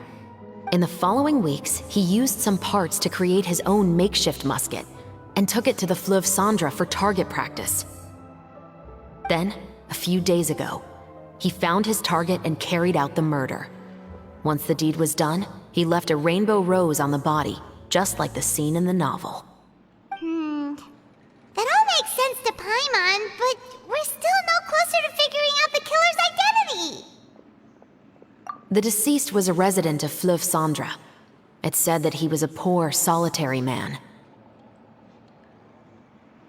Yeah, that's also something I'm trying to figure out. If we are indeed following the novel, and there's a story behind the murder, then this murder should be an act of vengeance. But according to our investigation, the deceased didn't have any enemies. He was no saint, but no one's heard of a rival who hated him enough to shoot him dead, much less care to leave a rose on his body. What message is the killer trying to convey, and to whom exactly? We've thoroughly investigated that possibility. He claims to have spent the whole day at the Opera House on the day of the murder, and the staff there have confirmed his account. Okay, so he has an alibi. Not only that, he lacks a credible motive as well. He has a family of his own, and both of his parents are still alive. I've looked into his records. He was adopted at the age of 6, and all the proper procedures were followed. There are also records of him at an orphanage before then. In the story, the mother of the 2 musketeers was murdered after the children turned 10. Of course, he could have changed the children's ages, but I don't want to assume anything without evidence. More importantly, I've also had a chat with him in person. He didn't seem like the kind of person who would pull the trigger to kill a man. Then, what should we do now? We have all this new information, but it doesn't help us move forward. Investigations take time. I didn't expect us to catch the culprit in just a single day. How about this? Let's spend the next few days filming with the crew. We can continue the investigation once we're done with the film. I'm sure that given time, new leads will present themselves. small, remote islands in the middle of the sea just a moment ago? Wouldn't you just miss them if you were to stop looking? Ah, but the book had more than one reference to the islands, Paimon. Oh? What else did it say then? As long as you spend enough time sailing through the fog, you'll eventually come across an island.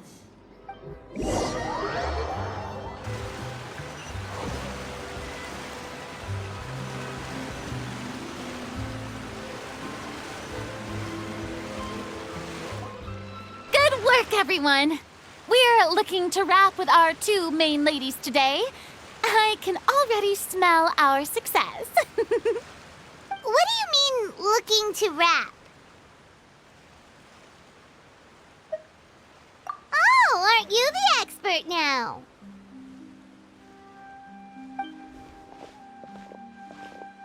This upcoming scene is the 2 musketeers' final confrontation with the Baron.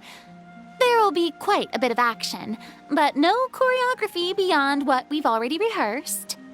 Anyway, get ready. Lights, camera, action!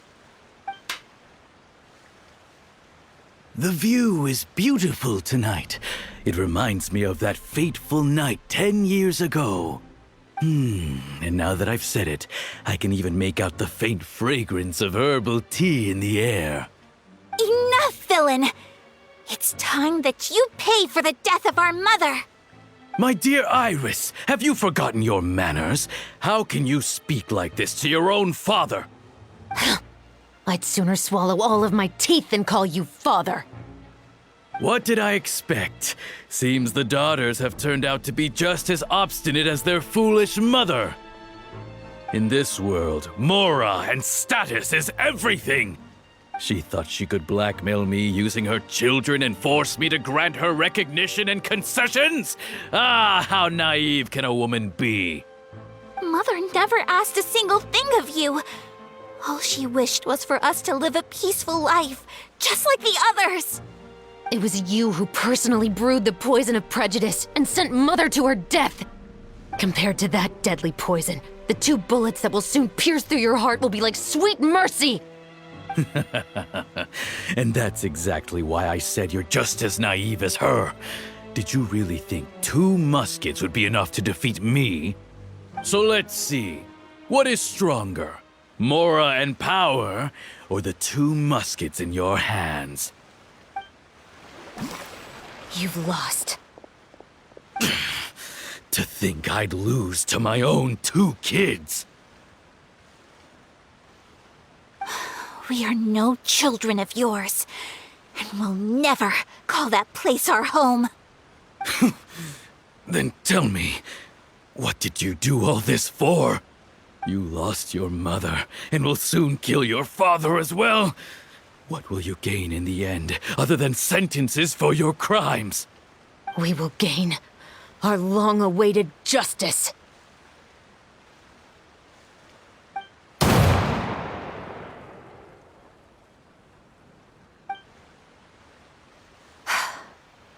It's over. Finally, it's over.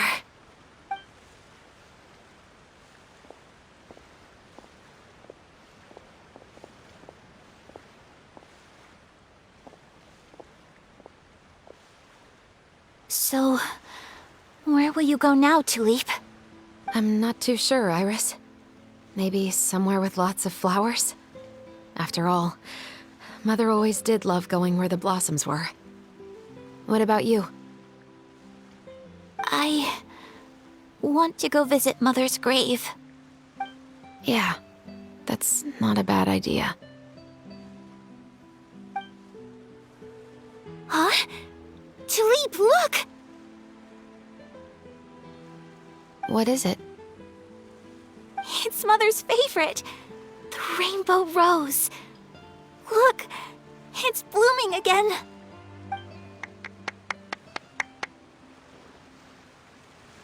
Excellent! That was beyond mesmerizing. Even I didn't expect the scene to go so well. And we got it in a single take. All right, everyone. We've got a wrap for Tulip and Iris. Congratulations, Ayaka and Chevres! Thank you. I didn't expect our parts to wrap so quickly. I wish I could savor the experience for just a bit longer. Paimon totally understands. Paimon's not ready to say goodbye to the clapperboard either. Filming has really been a lot of fun. You were great too, Chevres. The way you said, long-awaited justice. It gave Paimon chills. That is indeed my favorite line in the whole book. I still remember trying to act it out in my room the first few times I read it. Whoa, Paimon would have never guessed you're that type. Who doesn't like stories where the guilty are punished and justice prevails over evil? Don't forget, I'm the captain of the Special Security and Surveillance Patrol. Captain, I have something urgent to report. Please excuse me, everyone. I'll be back in just a moment. It's okay, don't worry about us.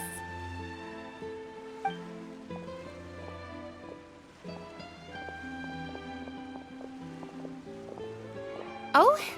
Was she whisked away by work already? I was just about to tell her how great she did. It seemed like some urgent official business. Then perhaps we should thank the stars that we were able to wrap both of your parts so quickly today.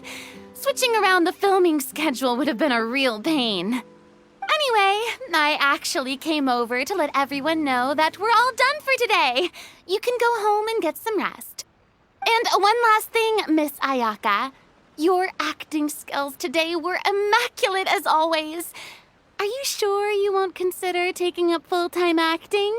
See, I just happen to know this great troupe that's still looking for a lead actress. Thank you for your kind words, Director Farina.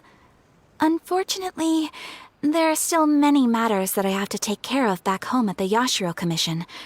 I cannot remain in Fontaine to pursue an acting career.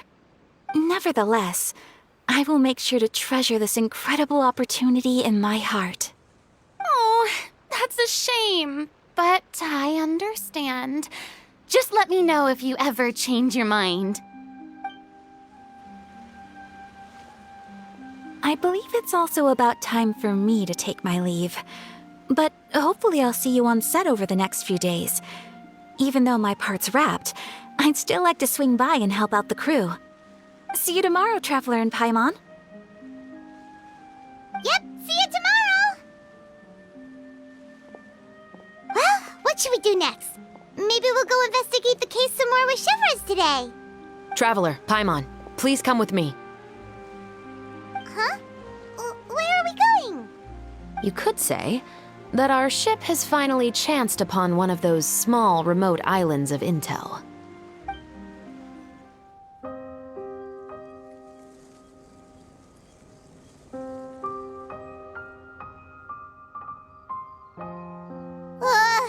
Paimon's exhausted. Paimon definitely didn't expect having to float this far after a full day of filming. So, Chevres, why did you take us here?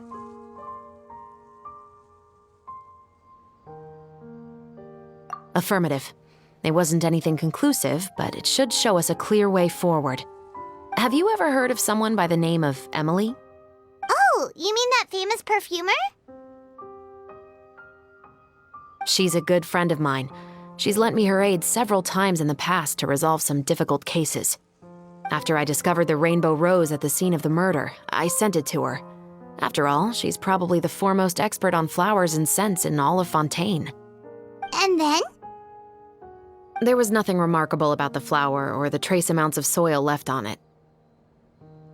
But according to Emily, the rainbow rose left by the killer was derived from a very rare cultivar. Huh. Paimon didn't know that there were different varieties of rainbow rose. Paimon just thought they grew everywhere in the wild. Flowers that are deliberately cultivated will always show some different features from those that bloom in the wild. We already knew that the rose left at the scene belonged to a special cultivar, but with Emily's expertise, we were able to pinpoint the place where it was first picked from. Oh, Paimon gets it now. So whoever first planted that rainbow rose was probably the killer. Precisely. And after we checked what we learned against some sales records from the past, we discovered that there's only one person in all of Fontaine who could grow and sell this specific cultivar. Really? And who is it? It's the novelist. But didn't you say he had an alibi? To be clear, I haven't changed my mind about him. I still don't think he was the one who pulled the trigger. However, that doesn't mean the true culprit never visited him at his home or never purchased a rainbow rose from his garden. Whatever the case, we will have to confirm a number of things with him. So you mean the next place we need to go is... Yes, we're going to pay him a visit at his home. That should be his house. There are so many Gardamex stationed around the place. That's pretty unusual, right? According to what he told me last time we spoke, he hired them so he won't be harassed or disturbed. Huh. So there are a lot of flowers in his garden, but Paimon doesn't think we'll be able to pick one without alerting the Gardamex. Right, which is exactly why I think there has to be a special connection between him and the killer. So, should we knock? Just wait here for now. I'd like to take care of a number of those Gardamex first. But they're so far away. How are you planning to do that? Don't forget, Paimon, I'm actually the real-life captain of the Musketeers.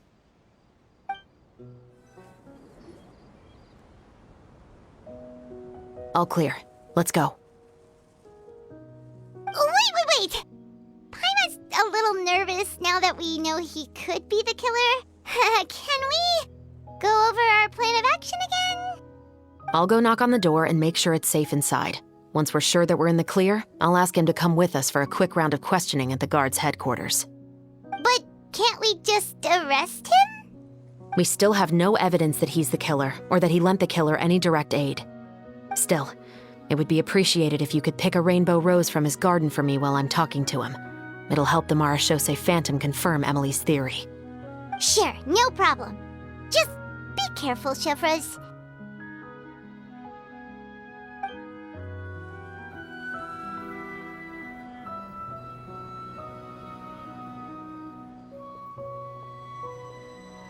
Excuse me, Mr. Baptiste, are you home? Who could it be at this hour? Oh, it's you, Officer Chevres. Would you mind accompanying me to the guard's headquarters, Mr. Baptiste? We would like to ask you some questions about a case. Oh, is it still regarding the murder case from before? I cannot confirm or deny that at this time. So it is then. Listen, I need you to come with me, Mr. Baptiste. Miss Chevres, I'll save you the trouble. Oh, and you two over there? There's no need for you to pick my flowers either. It's not time for them to bloom yet. Oh!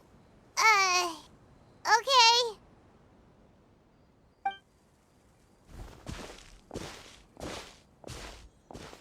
By saving me the trouble, you mean... I will confess. I was the killer. Huh? He just admitted he's guilty! Please relax, everyone. I'm not armed. The musket you're looking for has been buried in my backyard. Then it's my responsibility to inform you, Mr. Baptiste, that everything you say right now will be used as evidence for the inevitable trial. Yes, I am perfectly aware of that. I must say, I hate this feeling. Oh? Is it because I confessed? Or because you've been proven wrong? Both, I suppose. For the same reason as the one I wrote out in my novel, of course. I did it to exact revenge. I know you haven't figured out the link between the two of us. Had you done so, I'd have been taken away to the headquarters a long time ago. But that won't stop me from always remembering his grotesque face. After all, he was the one who killed my mother. Your mother is still healthy and well. You know, I was adopted as a child. I was referring to my birth mother. That was never recorded in the orphanage's records. Please forgive a 6-year-old child for concocting some lies to protect himself after watching his mother die right in front of him. So, your novel, it it was like a record of your life? No, of course not. It was a work of fiction with many embellished parts. But I am indeed the illegitimate son of a wealthy and influential man who abused his power to murder my mother. That part was 100% real. But the man you killed didn't have a Mora to his name. He was a hired assassin, an irredeemable beast who sank his fangs into a defenseless woman just for a few bags of Mora. But if that's really the truth, you wouldn't be telling us any of this now. You still haven't managed to take revenge against your father, the true mastermind behind it all. I never thought I'd hear that kind of thing from the captain of the Special Security and Surveillance Patrol. I'm simply skeptical about your motives. It's simple, really. I've grown tired of everything and don't want to shoulder this burden anymore. You may have considered me too soft to pull the trigger. Well, as it turns out, you are exactly right. I've become overwhelmed by the aftermath of the murder. So you're going to call a stop to your revenge, just like that? The true mastermind is too rich and too powerful for me. I've accepted that I will never be able to avenge my mother alone. And so what? The characters in your book never gave up. Now, Officer Shavras, I'm the one who has killed a man, aren't I? Are you trying to convince me to commit another crime? What's your father's name? How do you plan to prove the veracity of all of your claims? Well, I'd like to speak with you privately. Sure. Why don't we speak privately at the guard's headquarters? No, it has to be here. I must ensure that we won't be overheard. Fine. Let's talk here. When I said won't be overheard, I meant by anyone. I would like to speak with you and you alone.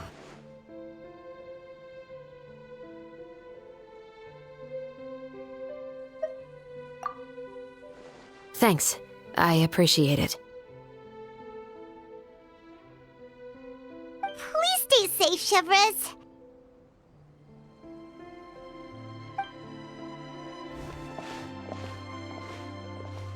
All right. Let's hear it. Will you really believe what I'm about to say? Well, that depends on what you're going to tell me. Fair enough. Fair enough. Then listen closely.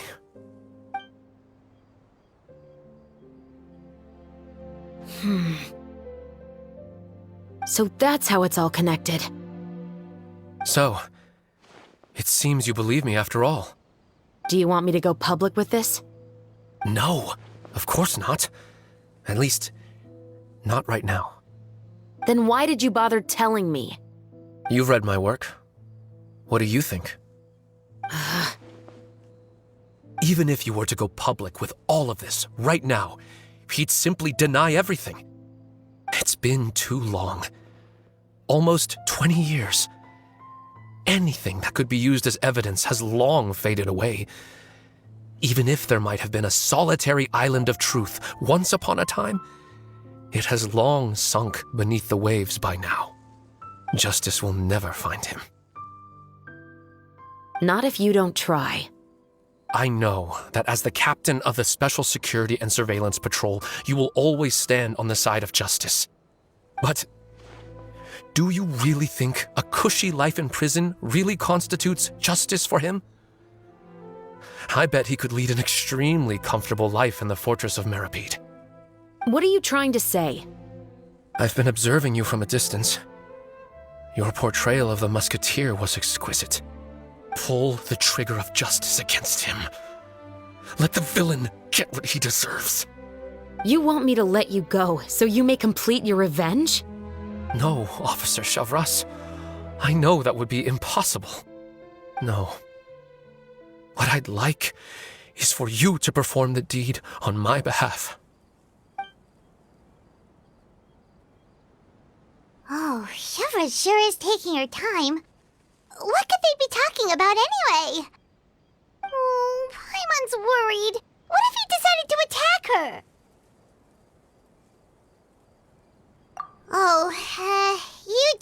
point. Still, do you have any idea who the rich person might be?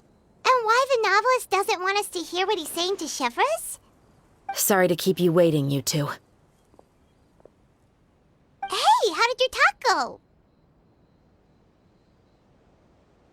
I've already sent someone to escort Baptiste back to the headquarters for questioning. He wasn't lying about the musket. It was indeed buried in his backyard. But what about the name? Did he tell you the name of the rich guy? Yes, he did.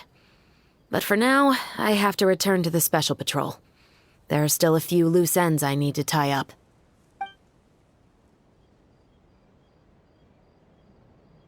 I'll probably be quite busy over the next few days, so apologies if you don't see me on set. All right, Paimon understands if you can't tell us everything you know. We'll just keep an eye on the Steambird then. Actually, there's still something else I need your help with.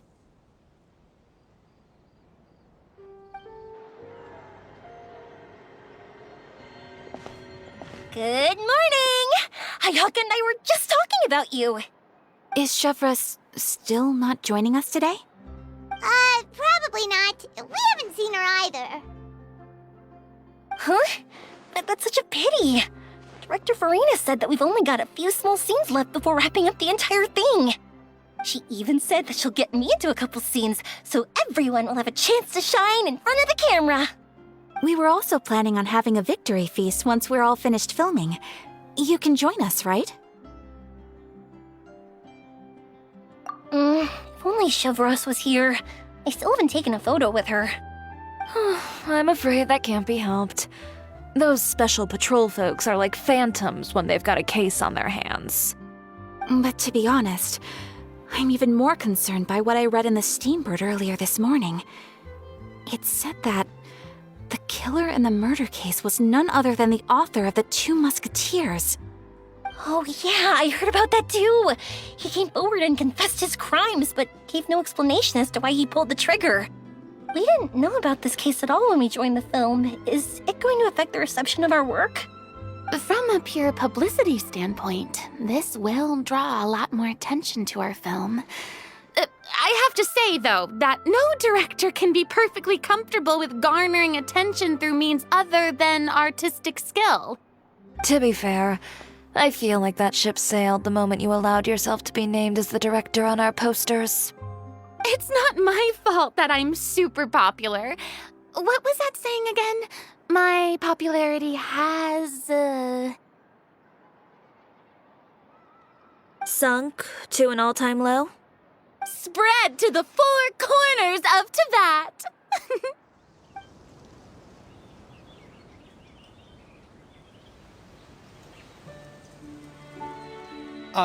Excuse me, everyone. Xavier! Feels like it's been ages since we last saw you. I've been talking non-stop with the Film Association, and I'm absolutely swamped trying to coordinate the film's marketing. So forgive me for not being around more often, but please believe me when I say that I will make sure everyone's hard work gets the exposure it deserves. Oh, seems like you've been fighting your own battles. Yes, that's one way to put it. Oh, and before we begin the final round of filming, please allow me to finally introduce you to the original investor of our film, Mr. Morris. A pleasure to meet you all. Yes, glad to make your acquaintance, Mr. Morris. We've heard about the issues you've encountered with your financial situation, and genuinely hope that things have taken a turn for the better. Oh, well, the situation has indeed improved somewhat. Don't worry, Mr. Morris. Accidents and last-minute challenges happen all the time. There's no need to blame yourself over it. The good news is that we're almost done filming now, and I would even say that this is the best story I've ever seen. Is that so? I see, that's great news. All right, now that we've gotten all the pleasantries out of the way, let's get this show on the road. We'll mostly be filming typical people and scenery from the streets today to improve the sense of environmental ambiance in some parts of the film. Oh, and there'll be a cameo for Mr. Kamisato and Miss Yoimiya as well. They'll be used to show outsider perspectives on the fates of the two musketeers. That's right. Ayato should be here any minute. Excellent! Then let's start with the scenery shots. Camera and clapper loader, you're up. Yep, we'll be ready. Remember, all we need are some wide zoom shots of the streets. If you happen to find some particularly lovely patches of flowers and grass, feel free to grab some close-ups of those as well. Ready? Lights! Camera! Action! Okay, now move the camera slowly. Try to focus on that flower. What's wrong? Just adjust the focal length a bit. Something the matter? Huh? But wasn't it working fine for all the days before? Veronique, can we try a different camera? No problem. How about this one? All right, let's give it another try. Lights! Camera! Action!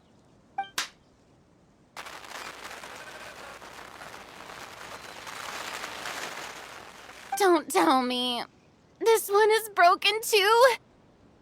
Veronique, do we have any other spare ones we can use? I'm afraid we only brought these two today. What? Then go find a workshop to get them repaired right away. Oh, and you too, Bono. Go find our spare camera in the warehouse and bring it back to the set.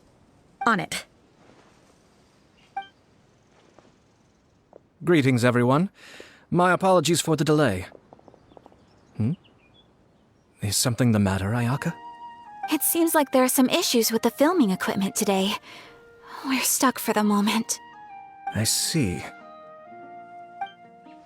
Well, let's not just stand here twiddling our thumbs. Actors, to the makeup booth. We'll start on the next scene as soon as we get a working camera. The people at the workshop told me that the part which holds the lens in place seemed to have fallen off. That's super strange. It was perfectly fine just yesterday. Well, no time to dwell on that now. Let's get back to filming. Ahem! Quiet on set! Places, everyone! Lights! Camera! Action! By the way, have you heard about that recent murder case? Yes, I have. It seems that they've caused quite the commotion in the city. I heard that the chief of the guards is so mad about not catching the culprit that he's about to explode. Oh? I find that quite hard to imagine, considering how he already looks most days. Director, we have a problem. Oh, we're in the middle of a take! Couldn't you wait until we wrapped up this scene? No, Director, our film, all the finalized film that we've been keeping in the case has disappeared. Oh, wait, well, what did you say?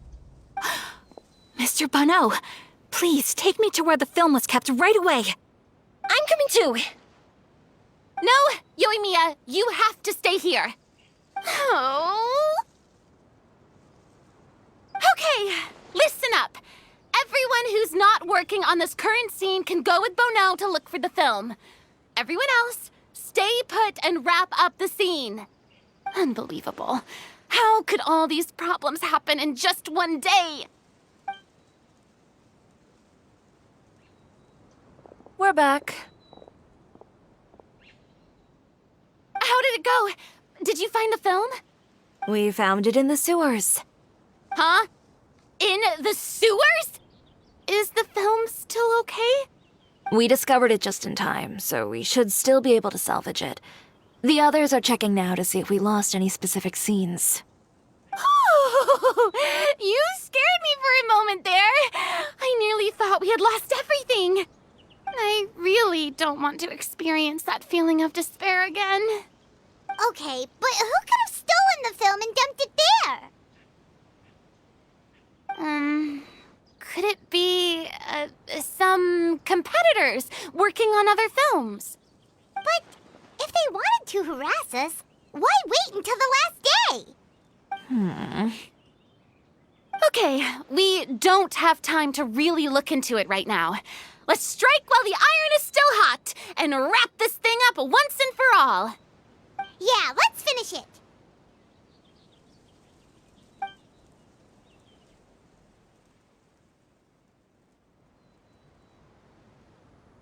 I would like to officially announce that our entry to the festival, The Two Musketeers, has now concluded filming! Ugh, Paimon is spent. It's so late already.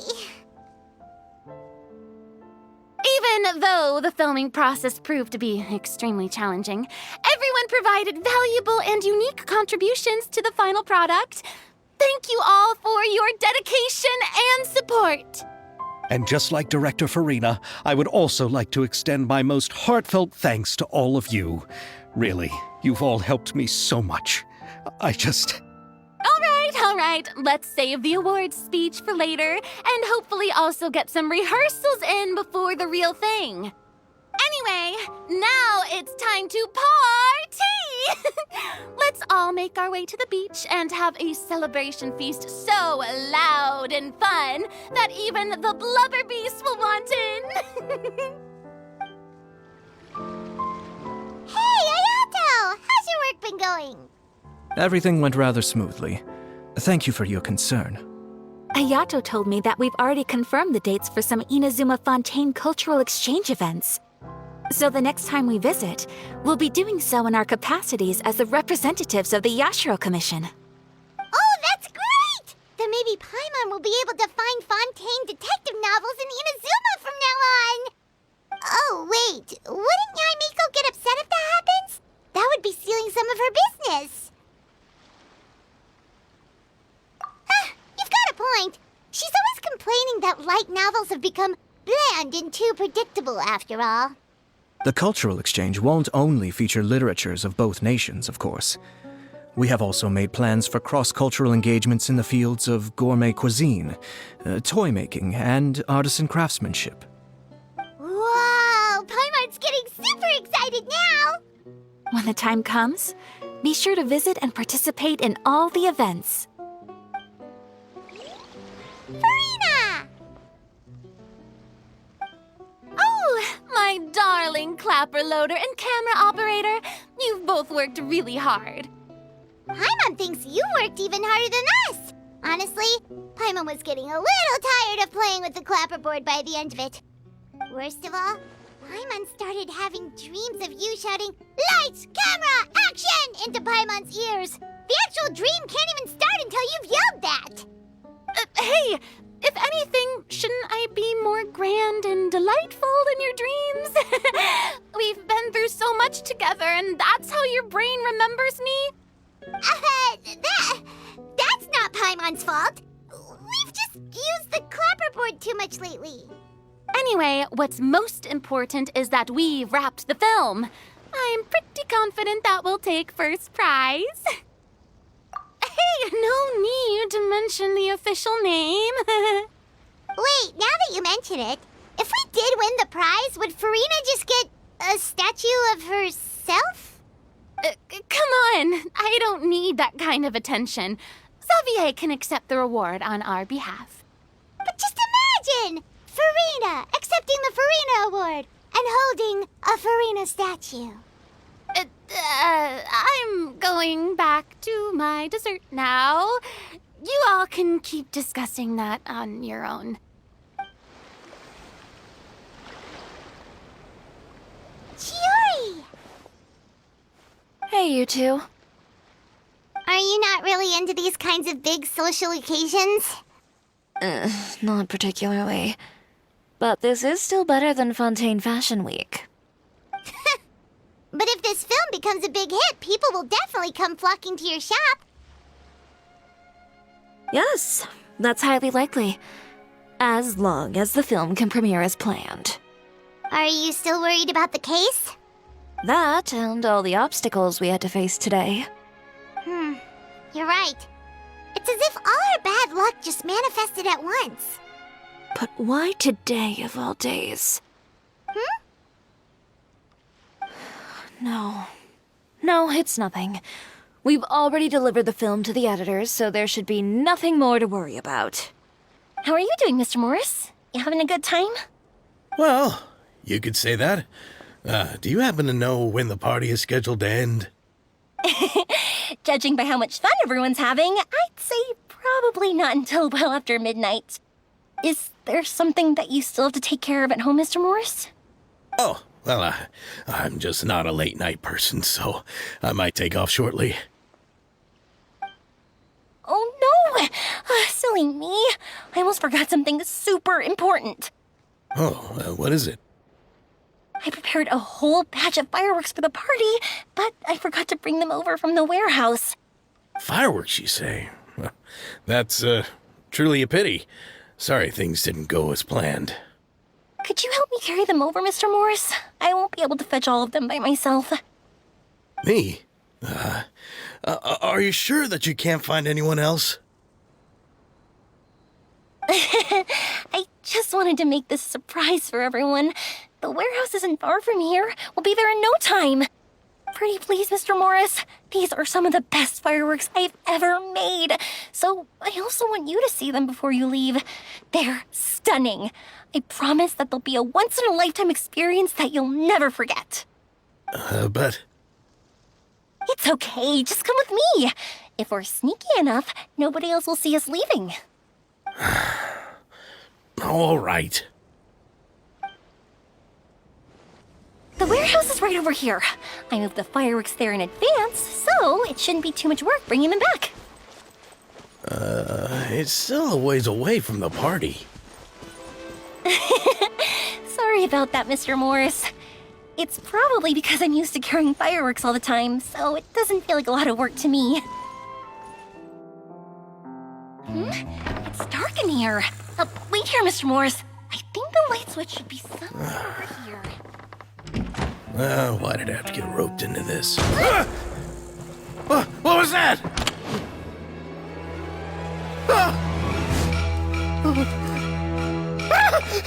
Who's there? Get me out! Get me out of here! Did you really think you'd get away, Morris?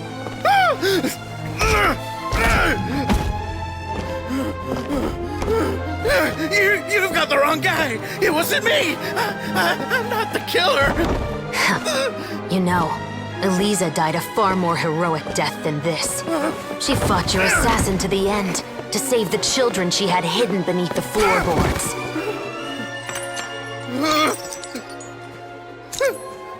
That is Eliza's pendant. The one with a photo of you two inside. The one you gave her.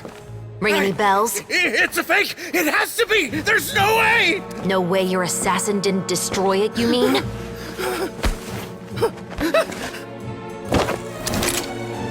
Did you ever love her, Morris? Or was killing her always the plan? No, please. Listen to me. I told Eliza to keep us a secret.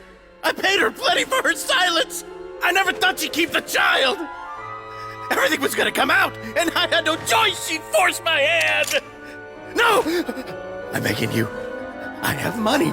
Just name your price, please. You can keep your Mora, and you can go to hell.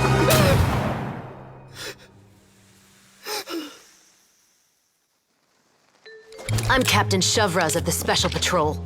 Morris, you're under arrest for Eliza's murder.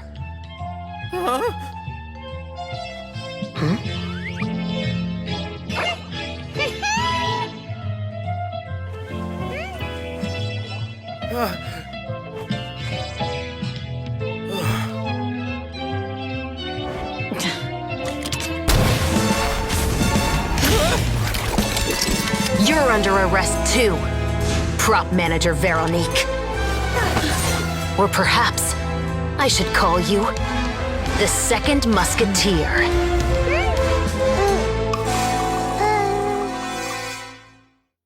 Wait, what's going on?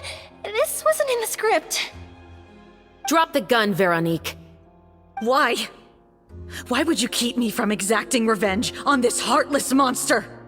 Drop your weapon. This is my final warning.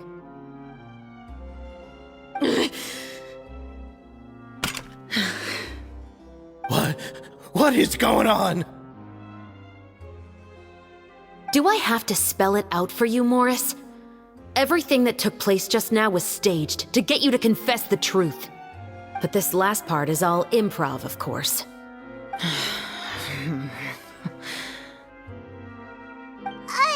Chevres, you told us you wanted us to help you stage a play. You never said anything about the second Musketeer. It's because even I had no way to confirm my theory until now. Thank you for your performance, Yoimiya. Could I trouble you to go and bring in the other Special Patrol members? They should be on standby just outside. Oh, and please tell the other cast members not to worry about us. We'll be rejoining them shortly. On it!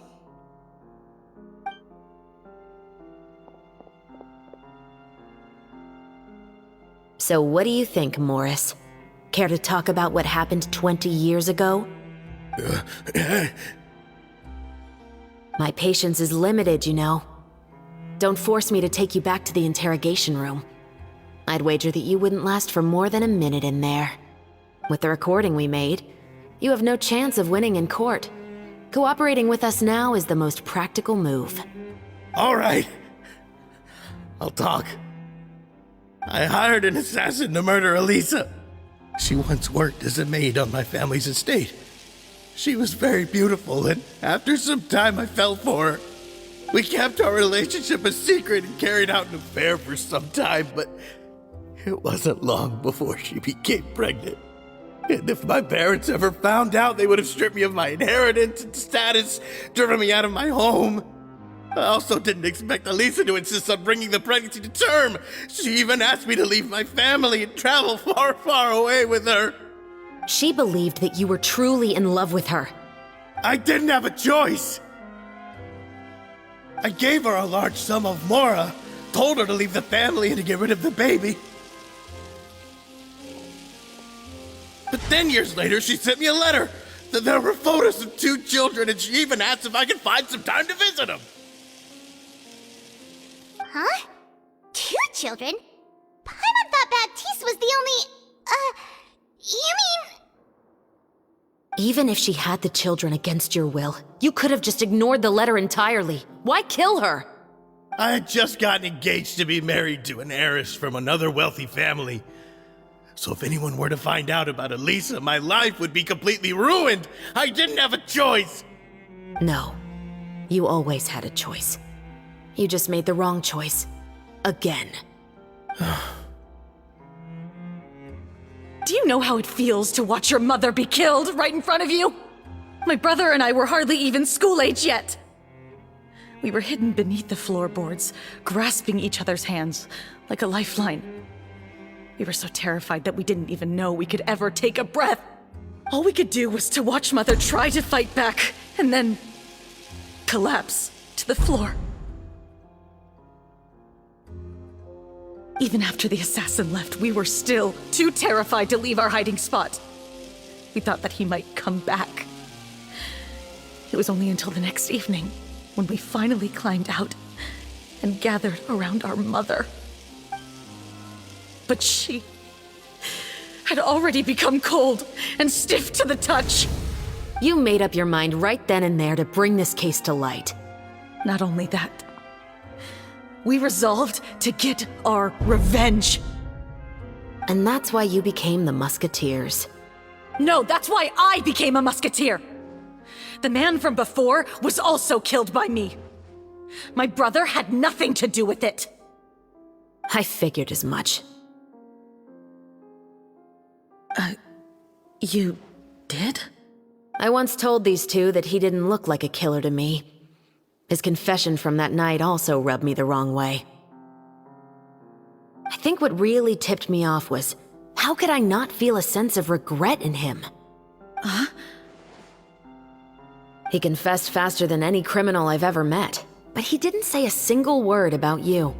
He insisted that he was the sole perpetrator in the case. But after the questioning ended, I disassembled the musket we dug up from his backyard, put it in front of him, and told him to reassemble it. Wanna guess how far he got? He had no idea where to even start. he's never touched a gun in his life. Based on that, I determined that he was not acting alone. He only surrendered himself to draw our attention and create a moment of opportunity for his partner. So, I decided to play along. And as expected, the second musketeer followed us without hesitation once she saw Morris get separated from the rest of the cast. Besides, why else would he call the novel The Two Musketeers? But how did you know it was Veronique? I figured it out the moment Baptiste told me his father's name. That so-called financial crisis was all just a ruse. He just wanted to sign up as the investor and then leave the film without any source of funding. After all, he has a vested interest in minimizing the reach of this story. It's really just the same thing as what he did to Eliza all those years ago. Human scum. But then Xavier pulled out all the stops and got the film made against all odds. Morris couldn't have that. With the killer in custody, he figured it was safe to act. And so he came to visit the set today, just as I expected. Wait, so you were behind all those mishaps today?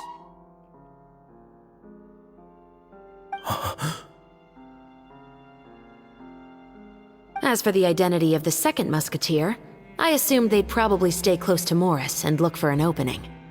And if they already knew that Morris was the film's investor, then that narrowed the list of potential suspects as well. Furthermore, being the props manager would allow the culprit to avoid scrutiny by purchasing mechanical parts in the name of the crew.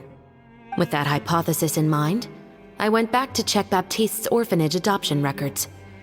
Guess whose name I saw on the same page, just a few lines from his. My brother. He trusted you. As in, he trusted me to perform the deed on his behalf? He trusted you to stand on the side of justice. I am. I thought you could do it as well. Oh, the look on your face when you told him to go to hell. I really thought you'd put a bullet in his brain. You know what he has done.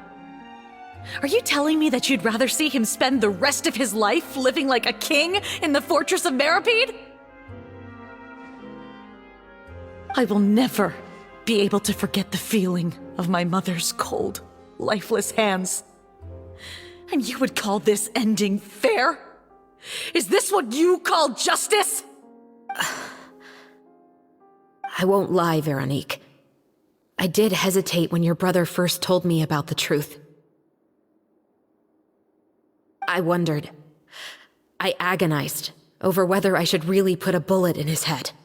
So why don't you? Because that should never be how justice is carried out in this world. Perhaps, to you, justice is simply reciprocated, an eye for an eye and a life for a life. But everyone has their own understanding of justice. If everyone were to pursue their own definition of it, there would be no more order in this world.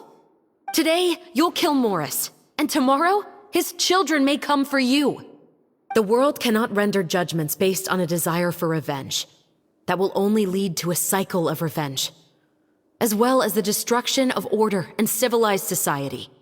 Fontaine is founded on a set of laws and a standardized code of justice. That is why we are the nation of justice. But with all that said, I will promise you this. Morris will not lead a cushy life in the fortress of Meripede. Chevros, the rest of the special patrol is here. Thank you so much, Yoimiya. Letelier, Terena, please take them away.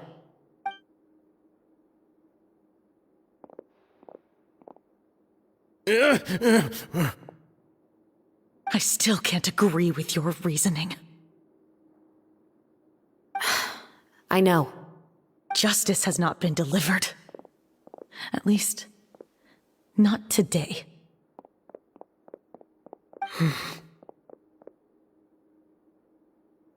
Chevros.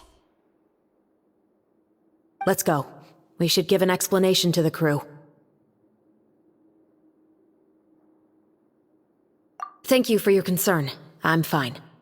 I'm just thinking about the things in life that have driven people to take justice into their own hands.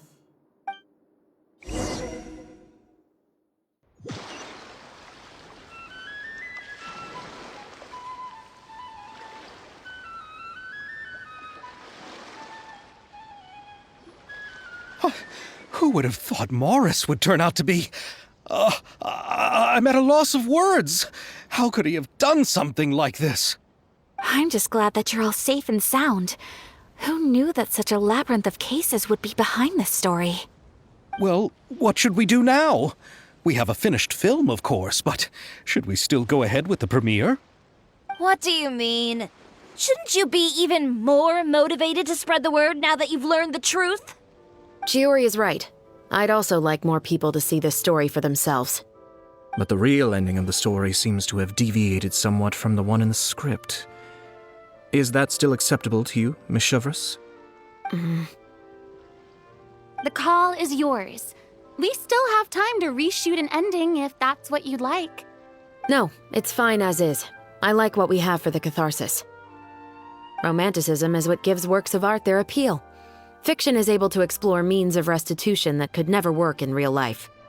Just like the real world, the world of stories also has its own set of rules and justice. These different possibilities are what initially drew me to reading in the first place. Sounds good to me. I support your decision. What about Veronique?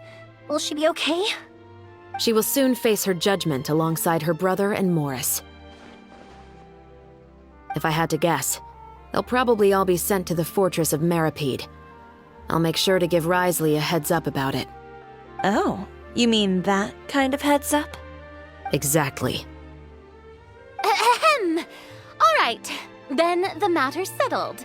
Now that everything's been taken care of, there's no reason for us to keep looking all gloomy and grumpy. Let's get back to the feast and enjoy each other's company. We'll be starting the post-production process tomorrow. You should join us, Chevreuse. You missed the first few hours of the party, didn't you? All right. Count me in. Then I'll wait for you over there. There's still some good news that I'd like to share with Chevreuse. Traveler, Paimon, could you wait for me by the sea after the party ends? I'd like to go on a brief walk with the two of you. Thank you very much.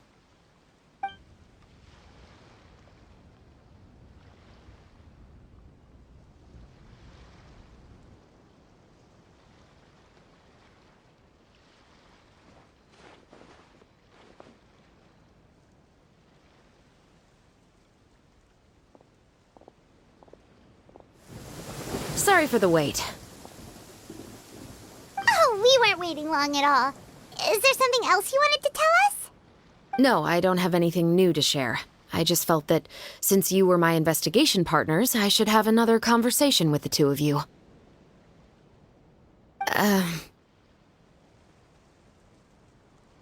Traveler, how would you have responded to Baptiste's request if you were in my shoes? Is that so? Well, thanks for sharing. When I was young, my father often took me here to swim. We'd come rain or shine, even when it was freezing cold. He told me that swimming was the best activity to train one's strength of will. You could never give up before reaching the shore, especially when the water was cold. Oh? Why's that? Because the moment you give up would be the moment you die. At that point, I still hadn't received my vision. One winter, the chilly wind felt almost like knives on my skin, and the seawater was so frigid that it numbed my toes the moment I stepped in. I cried and begged my father to spare me from having to swim across, but he wouldn't listen. He used to be a member of the Special Patrol as well. You could say it was his way of educating his children. That sounds awful. When he saw that I wouldn't stop crying, he just picked me up and tossed me into the icy water. The bone-chilling cold took away my senses. I couldn't feel anything but fear and rage. I waited for my father to save me, but one look and I knew he'd already started swimming for the opposite shore. I realized that if I were to give up, I really would die right then and there. I used all of my strength to try and catch up to my father. Those few minutes felt longer than my whole life up until that point. I did, however, make it to the other side. I've never felt afraid about anything in my life after that, nor have I ever cried again. That way of teaching would have never worked on Paimon. Yeah, I don't think that was the right method for anyone. It's just that Working now as I am in the pursuit of justice, I still sometimes feel like I've been tossed into that winter sea all over again.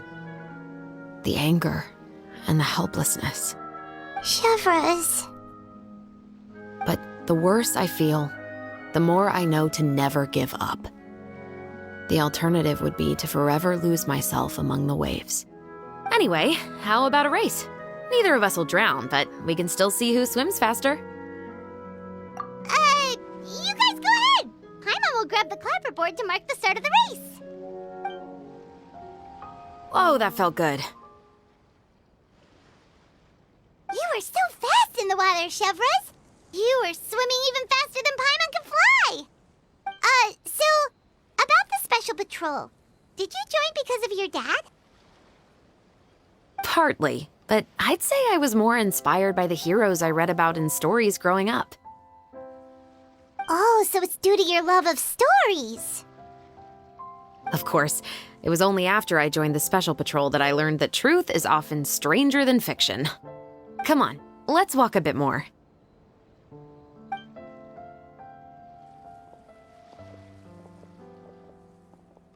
To be honest, I do sometimes question whether the decisions I make are the right ones. But I know that no matter what, I must keep swimming. Because the only thing I've got my eyes on is the shore in the distance. Thank you for coming on this walk with me. I feel a lot better after getting all that off my chest. Huh. We're nearly back at Baptiste's house. Huh, you're right. I didn't realize we were so close. He really did plant a lot of flowers. It's just like how he described it in the story. Huh? Wait. Paimon, Traveler, look! The rainbow roses in the garden. They're in full bloom now.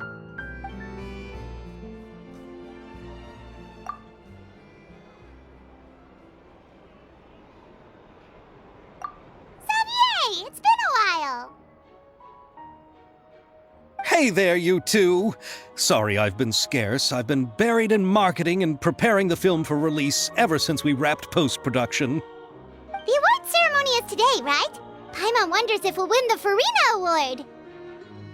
I'd give it a 90% chance. Farina! Oh, Paimon didn't know you were already here. You're earlier than everyone else. I'm sure the others will also be here in no time. Xavier, if we end up getting called on stage, shouldn't you come up with a name for our crew? What? But we don't even know if we're going to win.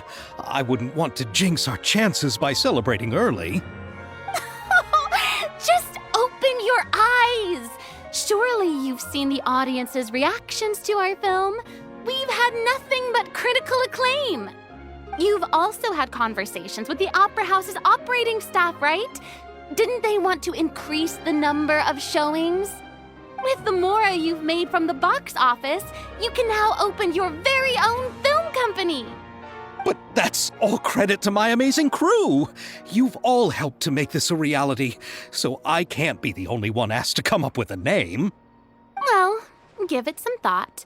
I'm sure the crew will respect your choice. All right, but before that, Traveler and Paimon, could I trouble you to quickly pay a visit to the Fortress of Meripede? Huh? But shouldn't we stay for the award ceremony? I wanted to ask you two to invite Chevres to join us at the ceremony. She's one of the lead roles, after all. I haven't been able to find her recently, so I haven't had the chance to invite her personally. According to the papers, the culprits of the Musket murder case will be personally escorted today by the captain of the Special Patrol to the Fortress of Meripede. Oh, Paimon gets it now. Yep, just wait here, Xavier, and maybe try to come up with a few snappy-sounding names. All right, then I'll leave you to it. This is as far as I'll be taking them. I'll leave the three of them to you now. Got another errand to run? Something like that. I'm expected at a party. Now that's something you don't hear every day. Found a new pastime? No, it's just a special occasion. Chevres! Risley! Festivals really do bring people together. It's been a while since I last had so many visitors at the Fortress of Meripede. Call it the festival spirit, I guess.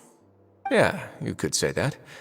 Even our head nurse has gotten herself all worked up preparing super deluxe nutritious shakes. Just one gulp and you'll have met all your nutrition needs. Were you talking about work just now? We've already finished discussing everything. So, what do you think about my heads up, Mr. Risley? I believe I haven't yet made any promises or guarantees. But you also didn't shoot me down. Here, how about this? You could give everyone a copy of the newspaper.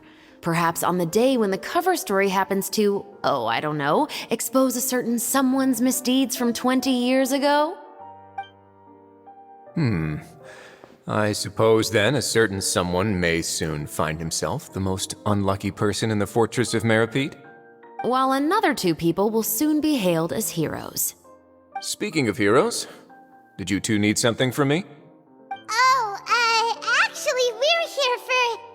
You're here to invite me to the party, right? Don't worry, I didn't forget. Ooh, then let's head back right away! See you, Risley! Happy Fontanalia Festival! And the same to you. And the winner of the Farina Award for the first Fontanalia Film Festival is... the Two Musketeers!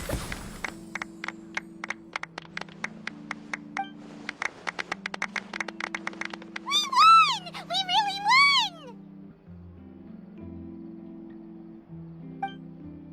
Congratulations, Mr. Xavier. We won? I can't believe it! I really can't thank all of you enough! See? My takes on Fontaine's entertainment industry have never been wrong. Now, please welcome to the stage the producer of The Two Musketeers, Mr. Xavier!